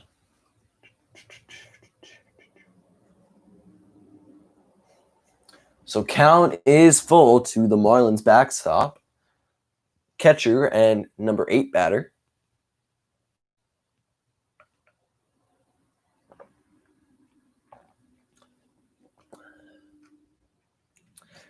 Schmidt's going to drop a slider in the zone. Wallach's going to ground out over to 3rd. Gio Urshela makes the throw to DJ LeMahieu in time. So it was a 5-3 ground out for the first out here in the top of the 4th. Marlins still lead 3-0. We've been live for just about an hour and 20 minutes. Chad Green is your favorite in the Yankees bullpen. Yeah, he's awesome. Chad Green is really cool. The Yankees have a very dominant bullpen. And the score is 3-0. The Miami Marlins currently lead the New York Yankees in the top of the fourth. The left-handed left fielder, Sierra, steps in, and the count's going to be tied 1-1 with 1 out and no men on base. The Marlins have scored all of their runs back in the second inning. My favorite player on the Yankees is Brett Gardner. My favorite bullpen guy. Okay, that's a tough one here because you have some filthy guys in that bullpen. I like Britton and Otto. Green, I really like as well. And if Dellin Betances was still with us, I'd say him because I met him prior to the start of a Yankees game a few years back. But my favorite reliever may have to be probably Adam Ottavino. I can't say for sure because I love Otto and Britton and Green. Like Chapman's awesome as well. I mean, he pumps gas on the radar gun, but it's hard to pick just one. So, yeah, right now that's what we'll go with. Brett Gardner, my favorite Yankee, though. My favorite pitcher in the game, Trevor Bauer, hands down, no doubt. Amazing. National League Cy Young. Changed my mind. I mean, DeGrom set up great numbers this year, but Bauer deserves that award, in my opinion, 10 times out of 10. Sierra, a full count, but he's going to ground this one over to Tyler Wade, who makes the play, so it's a ground out to second. 2 outs now. Do I do this every game? No, not quite every game. As much as possible, I do hop on live with my notes and my scorebook and try to call as many Yankees games as I can. The postseason starts Tuesday, and I will not be able to call every game live, but I'm going to try to get here on YouTube with you guys live, at least watching games, maybe not doing play-by-plays, but I want to be on stream, watching, going through this 2020 postseason, because what a year it's been. And then, of course, with the expanded postseason bracket, now 16 teams make the postseason, 8 from the American League, 8 from the National League. That's a lot. That's more than half the league that sees October baseball. So a little bit different, but it is something. What are my predictions for the Yankees? Well, I'm going to go more into depth on that. I'll have a full postseason prediction video out on the channel probably tomorrow. However, I think it really depends on where the Yankees stand following today's game. I've talked about this a couple times. We've touched on it already. If the Yankees lose and the Blue Jays win against the Orioles, the Yankees drop from the 5th seed to the 8th seed. That dramatically changes the teams that they can face off against, though that's still uncertain at the moment, too, if they win this game. And if the Yankees face the Rays, I think it's going to be an interesting first series. I do think that for sure. If the Yankees make it past the wild card, they're going to have a lot of ammunition. They're going to be ready to go, and I think they're going to be a dangerous team. So as we're talking through this here, Corey Dickerson will strike out here to end the 4th inning. No runs on no hits, no men left on base. And we're going to go to the bottom of the 4th. So yeah, Yankees, I hope to see them do well, of course, because they are my team. But at the moment, it is going to be tough. We're facing either the Twins, the White Sox, the Indians, or the Rays. All very good teams. They have all proved their worth here in this shortened 60-game year. So it's going to be a fun matchup. The American League is going to be tight. The National League is going to have some fun matchups as well in this initial wildcard series, which is newly implemented this year. Typically, that wildcard matchup is just a one-game set. When was the last time you visited Yankee Stadium and who did they play? I can give you a specific date. Just hang on one moment here. So the last time I visited Yankee Stadium seems to be... That cannot be right. I'm going to say... The last time I have it documented here is August 19th, 2018, Blue Jays versus Yankees. But I believe I went to a game last year. early on in the season. Let me just check really quick. But in that game, Blue Jays versus Yankees, I met 4 players with Toronto, one being Ken Giles, who had previously won the World Series. And that was a lot of fun. That was a great day. So let's see here. My last Yankees game. Let's see if I can find the date within a fairly quick amount of time. Last year, of course, I did go to Baltimore. Camden Yards was absolutely amazing. And I visited there for the first time, vlogged it. It is on the channel for those of you who want to check it out. If you're there, it was Astros at Baltimore, and the Orioles won it, which was insane.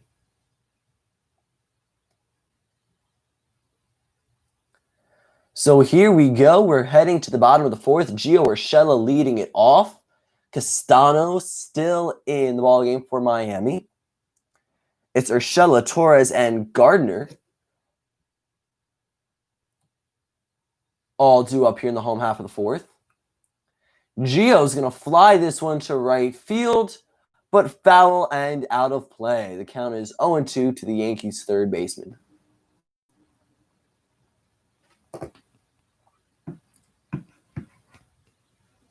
So Urshela really has shown no sign of regression. Last year, hit the ball very well in his first full season as a New York Yankee. Coming into this game, he was hitting .306. Hits for average, flashes the leather. A great third baseman for us. Might not necessarily be the best third baseman in the game, because I'm not saying he is, but definitely a strong overall player for the New York Yankees over there, both offensively and defensively. He was acquired from the Blue Jays in exchange for cash considerations in the middle of August 2018. 174 games with the New York Yankees in that time frame, a .312 average with 27 home runs and 104 runs batted in. Those are really good numbers, from a well-rounded Urshela. He's going to ground this one over to second baseman John Birdie. It's a 4-3 ground out, and that is the first out of the inning. So now with Urshela grounding out to the right side of the infield, that'll bring up Gleyber Torres, who struck out swinging back in the second. His average is down to .241. And power-wise, he hasn't done too much at the plate. 3 homers and 16 runs batted in this year.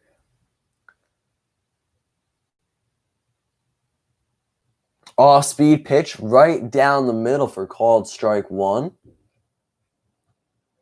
I'm going to go ahead and say that was most likely a slider there on the inner edge. Now the count is 0-2 to the Yankees shortstop, Gleyber David Torres, who's only 23 years old. Last year, of course, the big thing is Gleyber is only 22, and now he's only 23. So there you have it. Clark Schmidt's only 24. And Torres is going to poke this one out to right field. It's going to get over the head of Matt Joyce. Torres will remain at first, though. So a 1-out single now from the Yankees shortstop. And that brings up my favorite New York Yankee, Brett Gardner.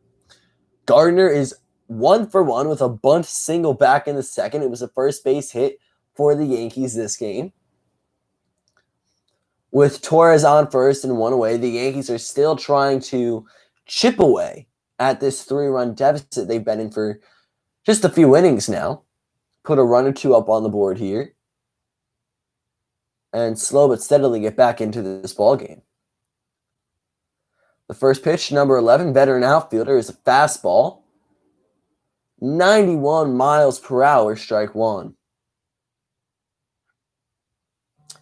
Now, Brett Gardner has done some great things over his career, not necessarily a Hall of Famer, but Brett has been a great role model and veteran presence for the New York Yankees as of the last 2 seasons.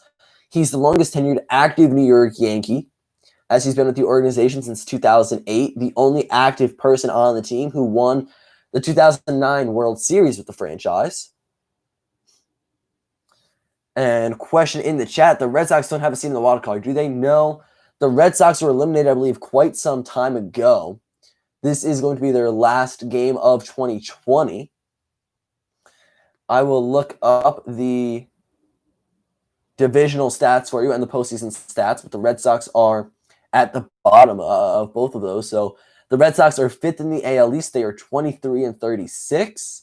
And then in the postseason, they fell to be the 14th out of 15th best team in the American League. So they were only better than Texas out in the AL this year. The Rangers were 21-38 with a .356 win percentage. Again, Boston 23-36, a .390. So the end of the line will come as of later tonight for the Boston Red Sox this year. Now, I did see that they are not bringing back manager Rowanecki for 2021. So a lot's going on. Will Alex Cora make a comeback as a manager? You know, people are saying, putting it out there. I mean, Jeff Passan tweeted. I don't know if that was necessarily, just, as an effect to kind of visualize something here or not. But there is the idea, because Cora only got suspended for a year. Yes, his managerial capacity and capabilities might be tainted a little bit, but who's to say the Red Sox might not bring him back after his suspension, which has been fulfilled with this shortened 60-game year. So maybe Cora strikes a comeback in 2021 and finds himself with the Red Sox organization. Only time will tell for us. Gardner still in a 1-2 count with 1 out, and Gleyber Torres on first. Gary Sanchez in the batting circle, due up next. The on-deck circle. Brett Gardner in the batter's box. The 1-2, fouled back again.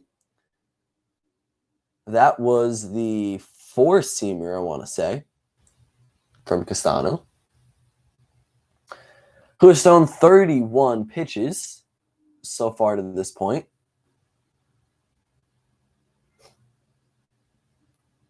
Castano has a changeup, 4-seamer, sinker, and slider.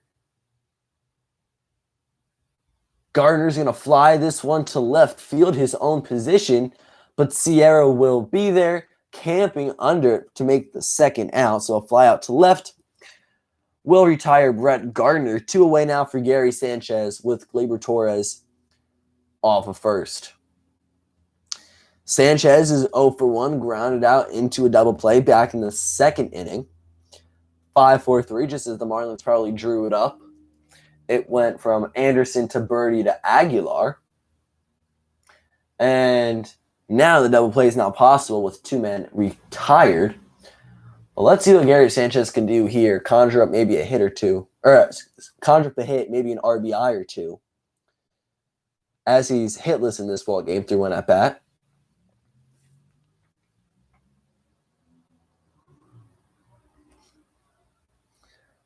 Sanchez ahead 1-0 as the pitch misses outside. If Sanchez gets aboard here, Tyler Wade will see an at-bat in the bottom of the 4th. If not, he'll lead off the 5th inning offensively for the Yankees. A changeup in there for called strike 1. And Rio Ruiz doubles in the top of the 5th. That'll score Ryan Mountcastle. The Orioles lead the Blue Jays 5-4. So, of course, if the Yankees and Blue Jays both lose, then the seeding remains the same. Yankees 5, Jays 8. This one's going to miss outside. I want to say sinker up and away 2-1.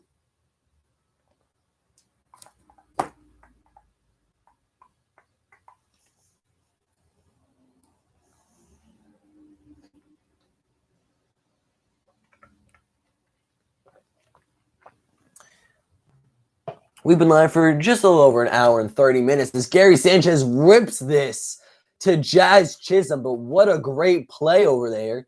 Keeps it in front of him. Chisholm with a very nice play at shortstop. Great pick. Throws it over to Jesus Aguilar in time. It's going to be a 6-3 ground out. No runs on 1 hit. 1 man left on base for the Yankees offense. And we're going to go to the top of the 5th. do I play the show? And if I do, what is my favorite player in the game? So I do play MLB the show, primarily Diamond Dynasty. I have a lot of cards I really like on my squad. 99 overall, Lightning, Flashback, Fernando Tatis Jr. It is a really nice one. 99 Fernando Tatis Jr. Going to be one of my favorites. I also hit the ball well with 97 Player of the Month, Cody Bellinger. So, I mean, performance-wise, my numbers with Cody are great this year. Of course, because I've had more time with him than I have Fernando Tatis Jr. in the game. But those two are definitely some of my favorite cards. I'm trying to think. 99 Ortiz is good. He's my starting first baseman at the moment. And, yeah, I mean, some good players. I have 99 Trey Turner, the Topps Now card. I've struggled with a little bit so far to this point. 97 Aaron Judge. That's a great one. I have him starting as well. Home Run Derby. Aaron Judge. That's a great card. Yeah, I'm a budget player. So right now I have about 240,000 stubs and haven't spent a penny on the game unless it was to actually purchase MLB The Show. But yeah, I'm working on the American League collections, trying to finish that up so I can get the 99 overall Craig Biggio. So the Orioles have a little lead at the moment over the Blue Jays, which for me is nice because I would rather see the Yankees 5th than 8th come Tuesday.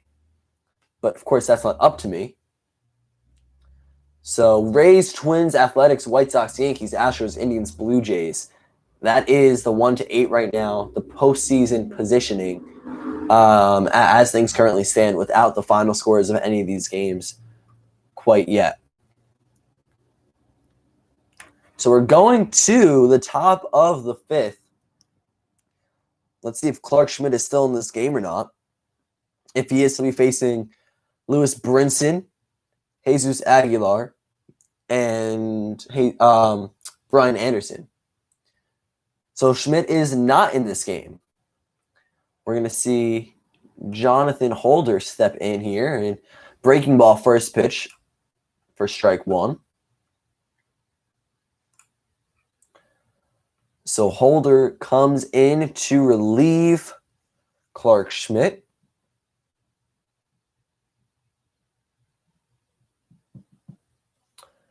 0-2, called strike now.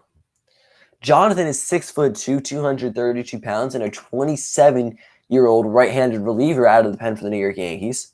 He's pitched in 17 games, all out of relief, in which he's won 3 and lost 0, a 5.03 ERA in that 17-game span, with 14 strikeouts over the course of 19 2/3 innings, and a 1.68 WHIP. This one's going to bounce in the dirt. The count is 1-2.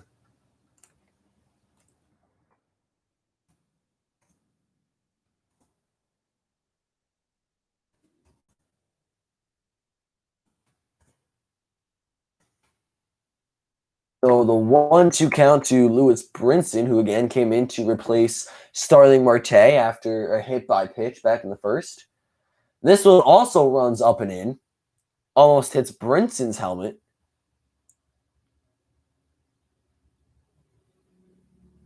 So you would think it just got away from Holder. I wouldn't assume that he's intentionally trying to hit anyone. The count moves to 2-2 now. Let's look at Holder's pitches.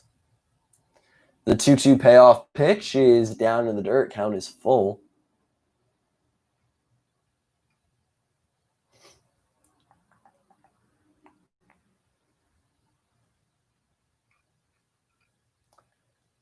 It's 7-4 now. Orioles over the Blue Jays. So that's definitely a little more relieving as a Yankees fan here. So Holder has got a fastball, changeup, cutter, slider, and curve. He resorts to the fastball majority, 53% of the time.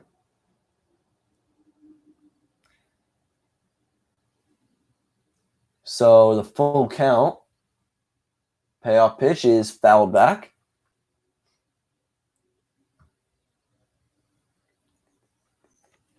Average mile per hour fastball is 92 for Holder. Changeup 87, cutter 87, slider 81, and curve 78. The full count. Put in play from Brinson. Deep out to center field. Hicks at the warning track at the wall. And he makes the catch. The Marlins center fielder misses a home run by a matter of feet. What a play. There we go. So a fly out to center for the first out of this one here.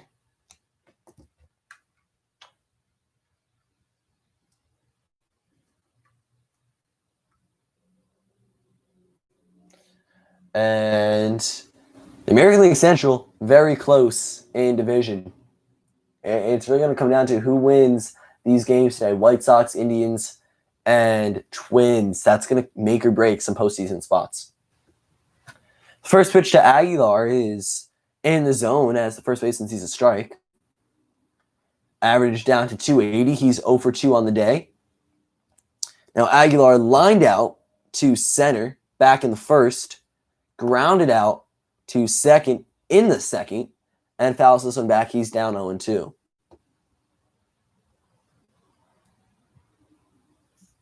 So 0-2 count. Holder's thrown 10 pitches and recorded 1 out. I'm probably going to call it a day after the 6th inning comes to an end here on YouTube Live. A little more time, maybe earlier, maybe later, just depending on the pace of the game. But we're going to try it again here, 0-2, as Aguilar fouls this one back. Game number 60 on the year, and the Marlins have a 3-run lead over the New York Yankees in the top of the 5th. No men on, 1 out, and an 0-2 count to Jesus Aguilar. The cleanup batter and third baseman Brian Anderson is on deck and due up. I want to say that was a changeup in the dirt. Count is 1-2.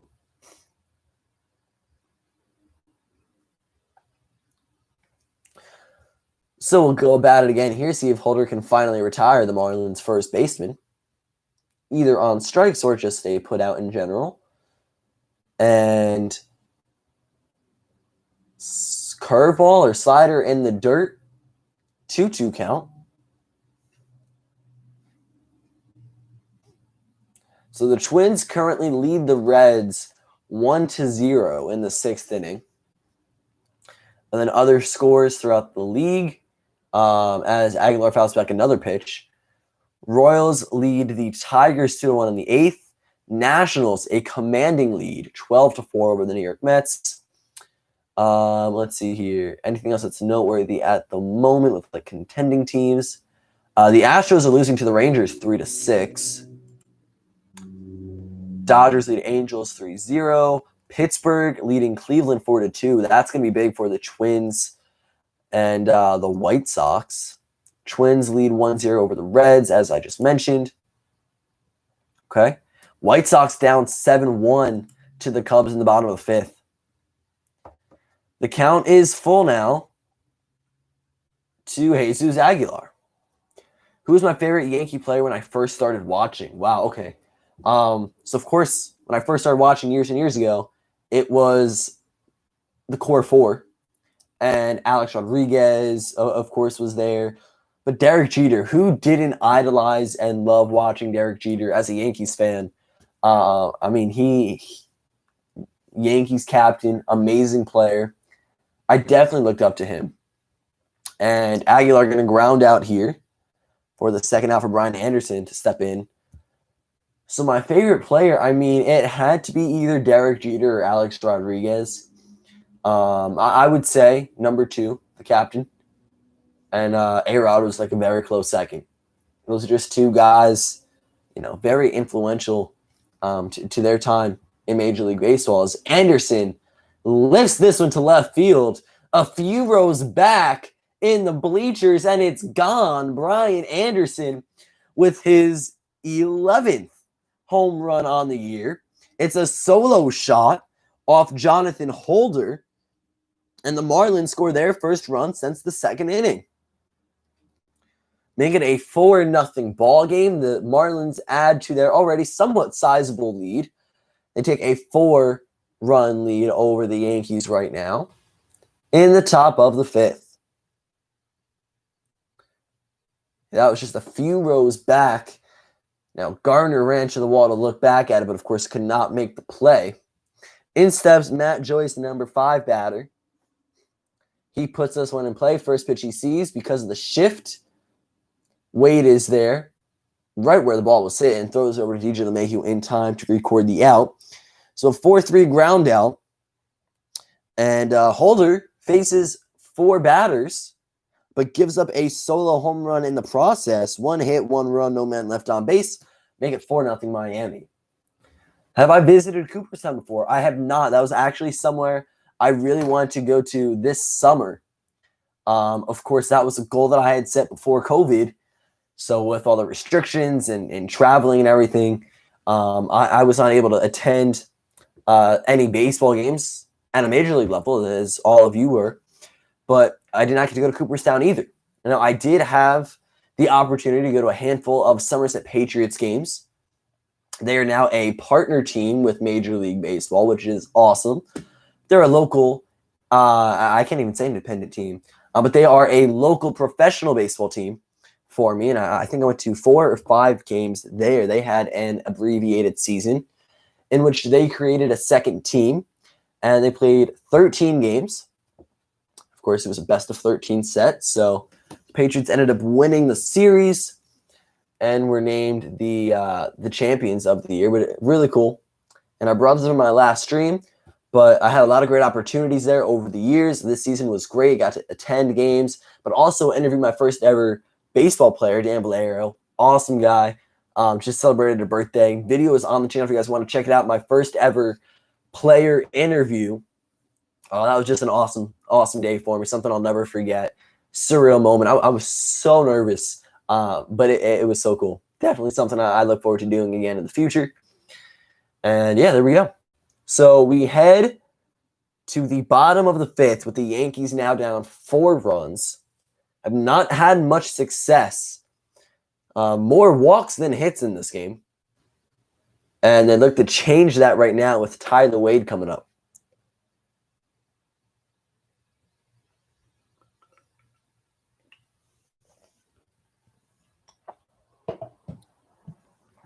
So it's going to be Wade, DJ, Judge here in the 5th inning. And Wade's going to try to throw a bunt down. This one's foul. The Yankees are bunting for hits more than they're actually hitting for hits. Or swinging for hits, rather. Reds and Twins are now tied 1-1 in the 6th. Of course, I'm rooting for Cincinnati in the NL. I would love to see them go far, especially with Trevor Bauer on that team before he hits free agency. Bauer's just an amazing player. Seems like a really cool dude. Momentum and the Trevor Bauer vlogs and everything. Awesome. Like that is so great for Major League Baseball and for marketing. And the game makes it hard for players to do that. But Bauer is very influential. A really cool guy to watch and follow his journey on YouTube. So Wade is going to ground out over to Jesus Aguilar. He'll take it 3 unassisted. That's the second time Tyler has grounded out to first base.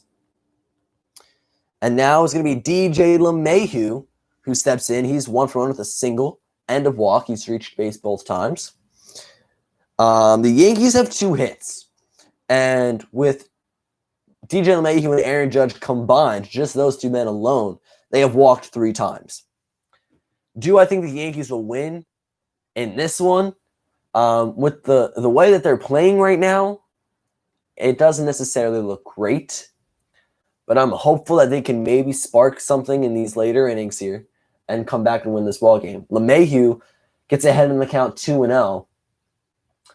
And AL batting average leaders, it's DJ LeMahieu for number 1. And then Tim Anderson and David Fletcher both tied for second but 325. So LeMahieu, at the very minimum, will be the American League batting champ. But I'm pretty sure he's going to be able to hold out and be the batting champion for Major League Baseball as well, the batting average leader.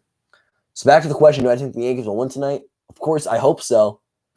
Whether or not that they will spark a rally and come back here is the question. Down 4 in the bottom of the 5th. Haven't been hitting the ball well. Haven't been able to get runners across the plate once on base. But maybe that changes here. 3-1 to DJ. And the pitch from Dan is going to be fouled back. Daniel Castano still in the game for the Marlins. Average velocity on the fastball is 89. The changeup typically reaches around 81, and the slider at 79. LeMahieu going to rip this one through the left side of the infield, and that'll be a single. So from a 3-0 count to full count to a base hit, DJ LeMahieu is aboard with his second single of the day. Do the Trash Cans have a spot in the playoff? Yes, they do, actually. The Houston Astros do indeed have a seed with their name on it right now. And I will let you know what that looks like. So they have officially clinched, but they're the number 6 team in the American League. So if it was a regular postseason bracket like we've seen in years past, the top 5 would make it. Be the 3 winners, or the winner of each division, so that makes up 3 teams, and then 2 wildcard spots. The Astros wouldn't make it this year, and by a pretty large margin. At most, they can go 30-30 on the year, which is good for a 500 record, but not great. As I say that, though, the Yankees might not necessarily have made it either if it wasn't for an extended postseason, depending on how this game ends in the Blue Jays. So the Astros are 6th in the postseason as of how things stand right now. And because games have not been finalized yet, the scores aren't over, games aren't over. At the time being, as we are live right now, the Astros would be facing the Oakland Athletics. So division rivals and the Athletics who have easily taken a lead over Houston this year in the AL West. So that's how things stand currently. Of course, things can change, but the Astros are definitely in. The Yankees are definitely in. The Blue Jays definitely in. Everything it kind of comes down to where teams are going to fall at the end of the day. You want the Dodgers to win if the Yankees don't? Okay. Dodgers definitely seem to be heavy favorites. As Judge skies this one to right field, but Matt Joyce will run in and make the catch. So it's a fly out to right, 2 away. Switch hitting center fielder Aaron Hicks will step in, and he's 0 for 2.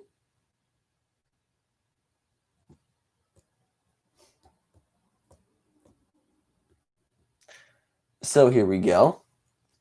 In the NL, of course, the Dodgers are the favorites to win. I don't want to say too much of who I think is going to win or who I want to win, because that is going to be in a video for you guys probably tomorrow. But I'm definitely interested. There's a lot of nice teams this year representing the AL or NL respectively in this postseason bracket. It's going to be fun. Backdoor breaking ball. So the count's going to be 1-0 to Aaron Hicks, who's hitting from the right side with the lefty Castano. Now, Daniel was drafted in the 19th round, 586th overall from the St. Louis Cardinals. Let's see how the Marlins acquired him here. As the count's 1-1 to Hicks.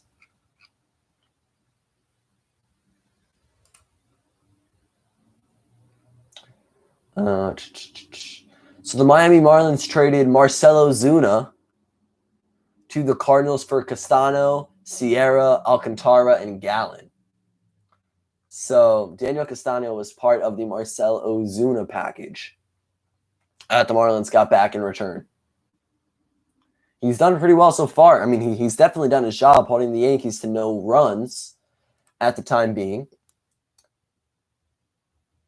30-year-old Aaron Hicks is ahead in the count 2-1. Waves and misses, the count's even 2-2. Yankee baseball all day. Nick is killing it. Thank you so much, Chris. I appreciate it. I appreciate the support. You guys are awesome. I mean, especially as of late, the support has been insane. You guys rock. I cannot express how thankful I am for each and every one of you guys. You're all amazing. I appreciate you guys all taking time out of your day here to tune in. It's definitely been fun. Yankees might be losing 4-0, but it's been a fun stream. So, count is full to Aaron Hicks with 2 outs and DJ LeMahieu on first. We'll see how this plays out here. Luke Voigt on deck, but he's 0 for so far today as the designated hitter for the New York Yankees with a strikeout and a ground out. Payoff pitch to Aaron Hicks. Wave and a miss. Strike 3. That'll end the inning. We go to the top of the 6th. The Yankees still cannot plate a run. 1 hit, no runs, 1 man left on base in the 5th. We're going to go to the top of the 6th where the Miami Marlins will see if they can maybe add another run or 2 as they did back in the away half of the 5th. John Birdie, Jazz Chisholm, and Brad Wallach are all going to see at-bats here in the top half of the 6th. Now, we're probably going to end it after this. We're nearing 2 hours on the live stream. So after the 6th inning, we'll call it a day. And we'll see here if Holder comes back out to pitch for New York.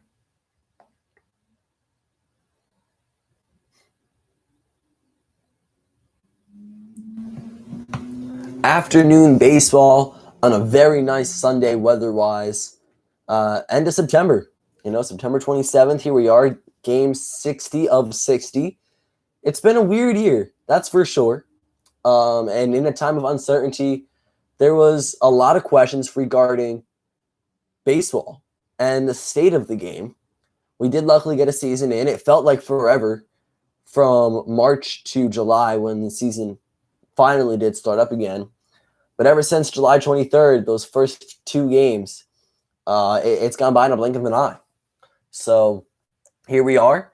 I was streaming game 1 just a few months ago. Now game 60. And we're going to get to the postseason in 2 days. Craziness. Time flies. Who are my favorite Yankees? Well, my favorite Yankee for a long time now has been Brett Gardner. Veteran outfielder, of course, my guy. And he has been and he will be for as long as he's active in pinstripes. He does have a club option for 2021, so I think they'd bring him back. Fairly cheap deal, $10 million for next season. And what a play by Tyler Wade behind the second base bag. John Birdie singles it right back up the middle, but will be out on a 4-3 ground out. Gardy, yeah. So he's definitely my favorite Yankee overall. But then I love Aaron Judge. Aaron Judge is very close second. Like when Gardner is not my number 1, when he's not playing, it's going to be Aaron Judge. It's just that's how it is. Plain and simple, because Aaron Judge is phenomenal. And I really started heavily following the Yankees and just really getting to stats and analytics, when Judge was coming up, and then breaking the home run record as a rookie that season was awesome, and everything he did in a Yankees uniform. I have an autographed picture of his, which is awesome, that he signed for me. Just really cool. So Aaron Judge, number 2, but Brett Gardner, my favorite Yankee.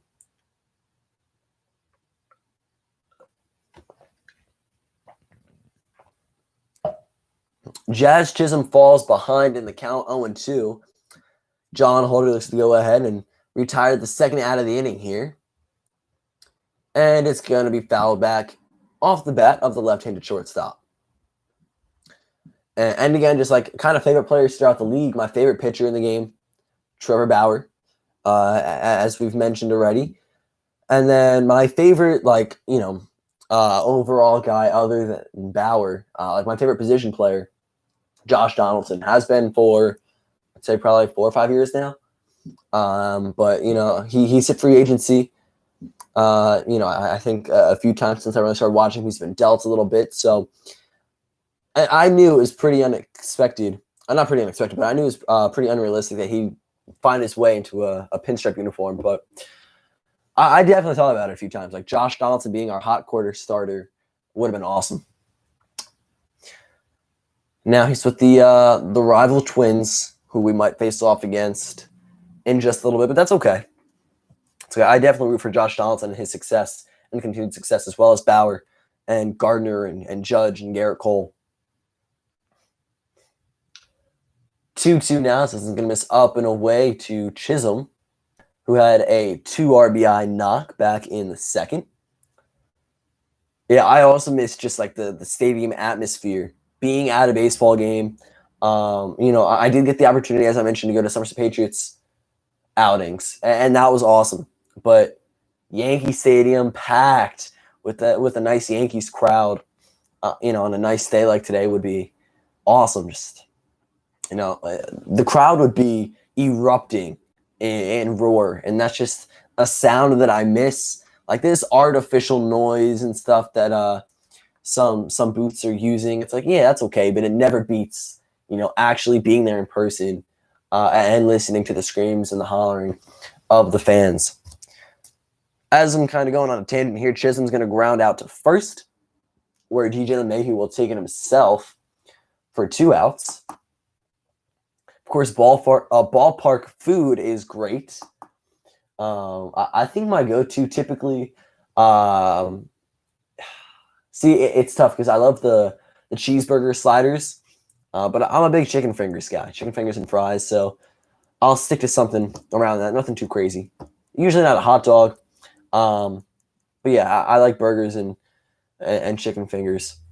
When I'm at a baseball game, Chad Wallach, with his second hit of the game, he's going to single this one right up the middle of the infield. So he'll extend the inning for the Marlins offense here in the top of the 6th. That brings up the number 9 batter, Magnurus Sierra, and I am butchering his name. I apologize. I know it. I know I'm saying his name wrong. But, I do apologize there. So 2 outs. The Marlins catcher with the leadoff first, LeMahieu holding him on, and a big offer and miss on a 92 mile per hour pitch upstairs, strike 1.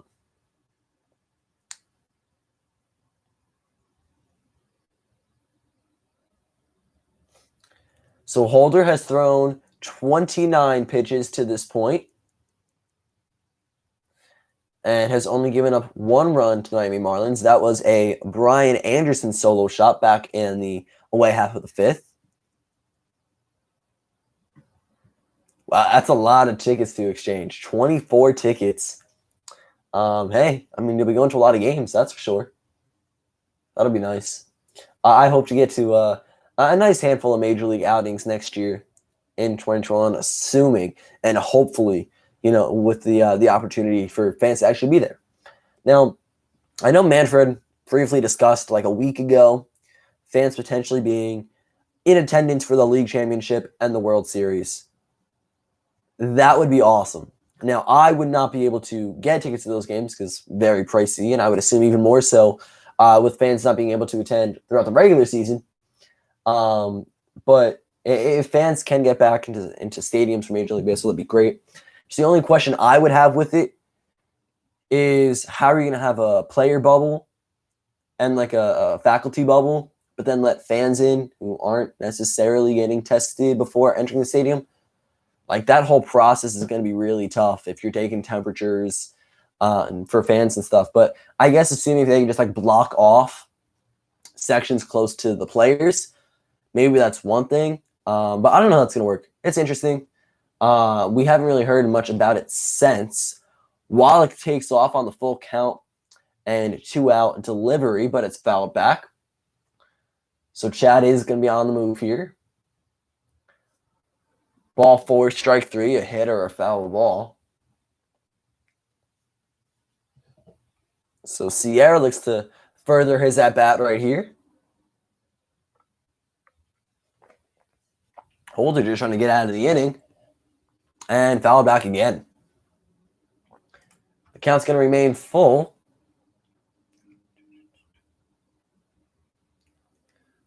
see here.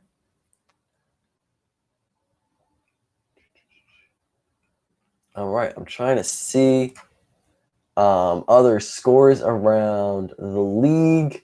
Any big changes since the last time I've updated you guys? Doesn't seem to be the case. Top 7, Orioles lead the Blue Jays 7-4. Indians only trail by 1 now, 6-5 in the bottom of the 6th. An error off the glove of Tyler Wade. Well, I said error last time that happened too, and it was credited base hit. So let's see here. But Wade cannot quite get to the ball and keep it in his glove to make the play. Wallach reaches second. Sierra to first. How are they going to score? That looks like an error. But I also said that the first time around. And it's a base hit. Okay. So I don't really necessarily know what qualifies for a hit or an error. Like, obviously, if you bobble like a routine play, that's an error for sure. But if it's something like that, I don't know. I don't know what like the requirements are.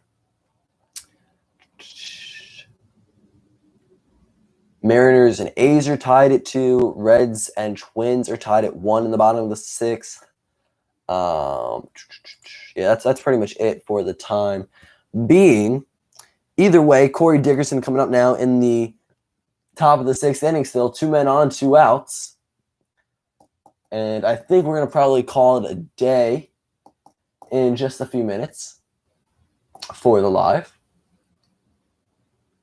Jonathan Holder nearing pitch number 40. So this is going to be 37 for call strike 1.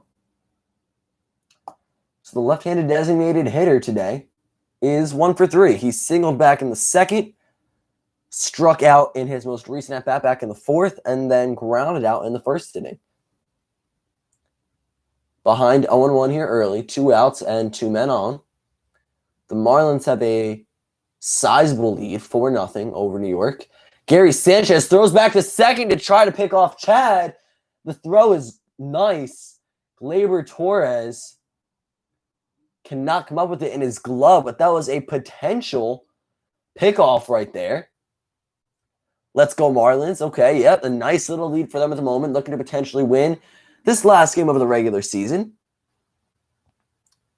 Welcome to the stream.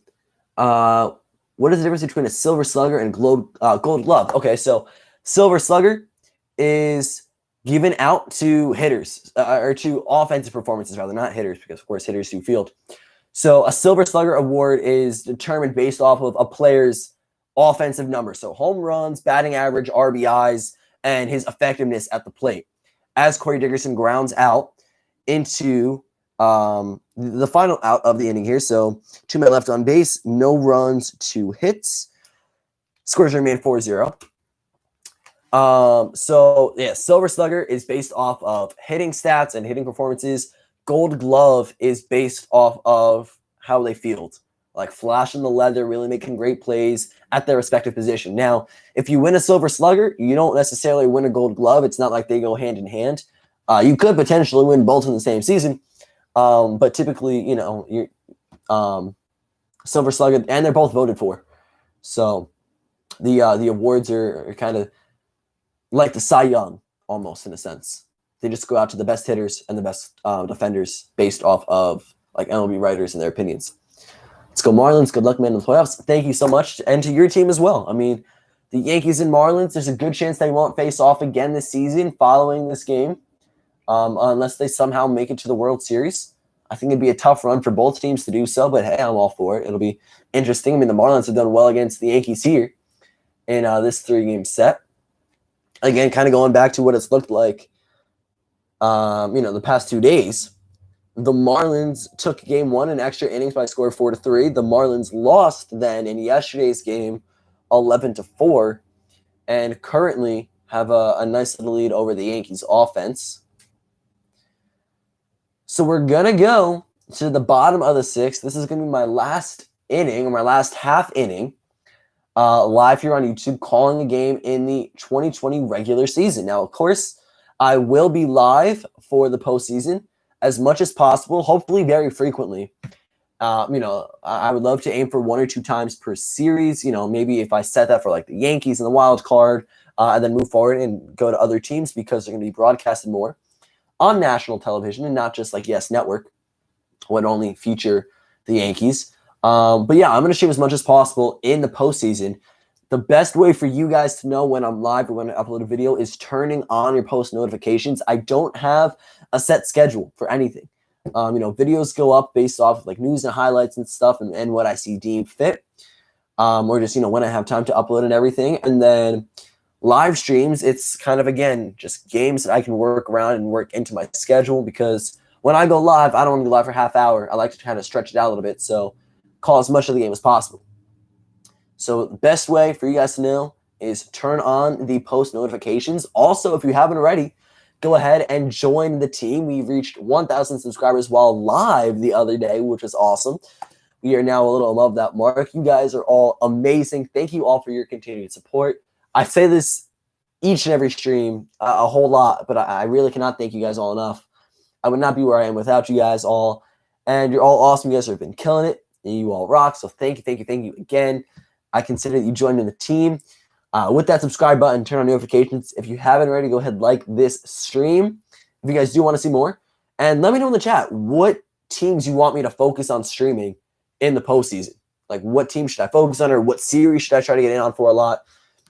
Like, I want to kind of extend it to, like, maybe some Reds baseball. Like, when Trevor Bauer's on the mound, call a game of his and stuff. Like, I want to definitely get into more of a variety, because when I go live, I cover mostly Yankee stuff.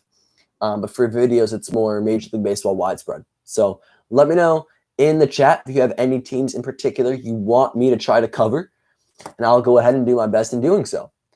So Lou Voigt lead off the bottom of the 6th here. He's got a full count on him, and the delivery is going to miss down. So let's see. That is going to be Daniel Castano with a leadoff walk against the Yankees' designated hitter in this one, and home run leader at the moment in Major League Baseball. Gio Urshela comes in now with the potential to at least make this inning interesting. Yankees down 4. Really have had no big sparks offensively. They've worked a lot of walks. And it's safe to say more walks than hits, I do believe, on the math really quick. I think that is the case. I think the Yankees have drawn more walks than they have hits. I'm just going to check the box score really quick here so I don't have to do math. Let's see. Sorry, 4 walks and 4 hits, so it's an equal 4-4. Gio Urshela, however, will ground out into a routine double play right around the horn. Anderson to Birdie to Aguilar.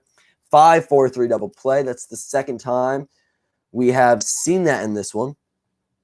Of course, the first time around, Gary Sanchez hit into a double play. This time it's Gio Urshela.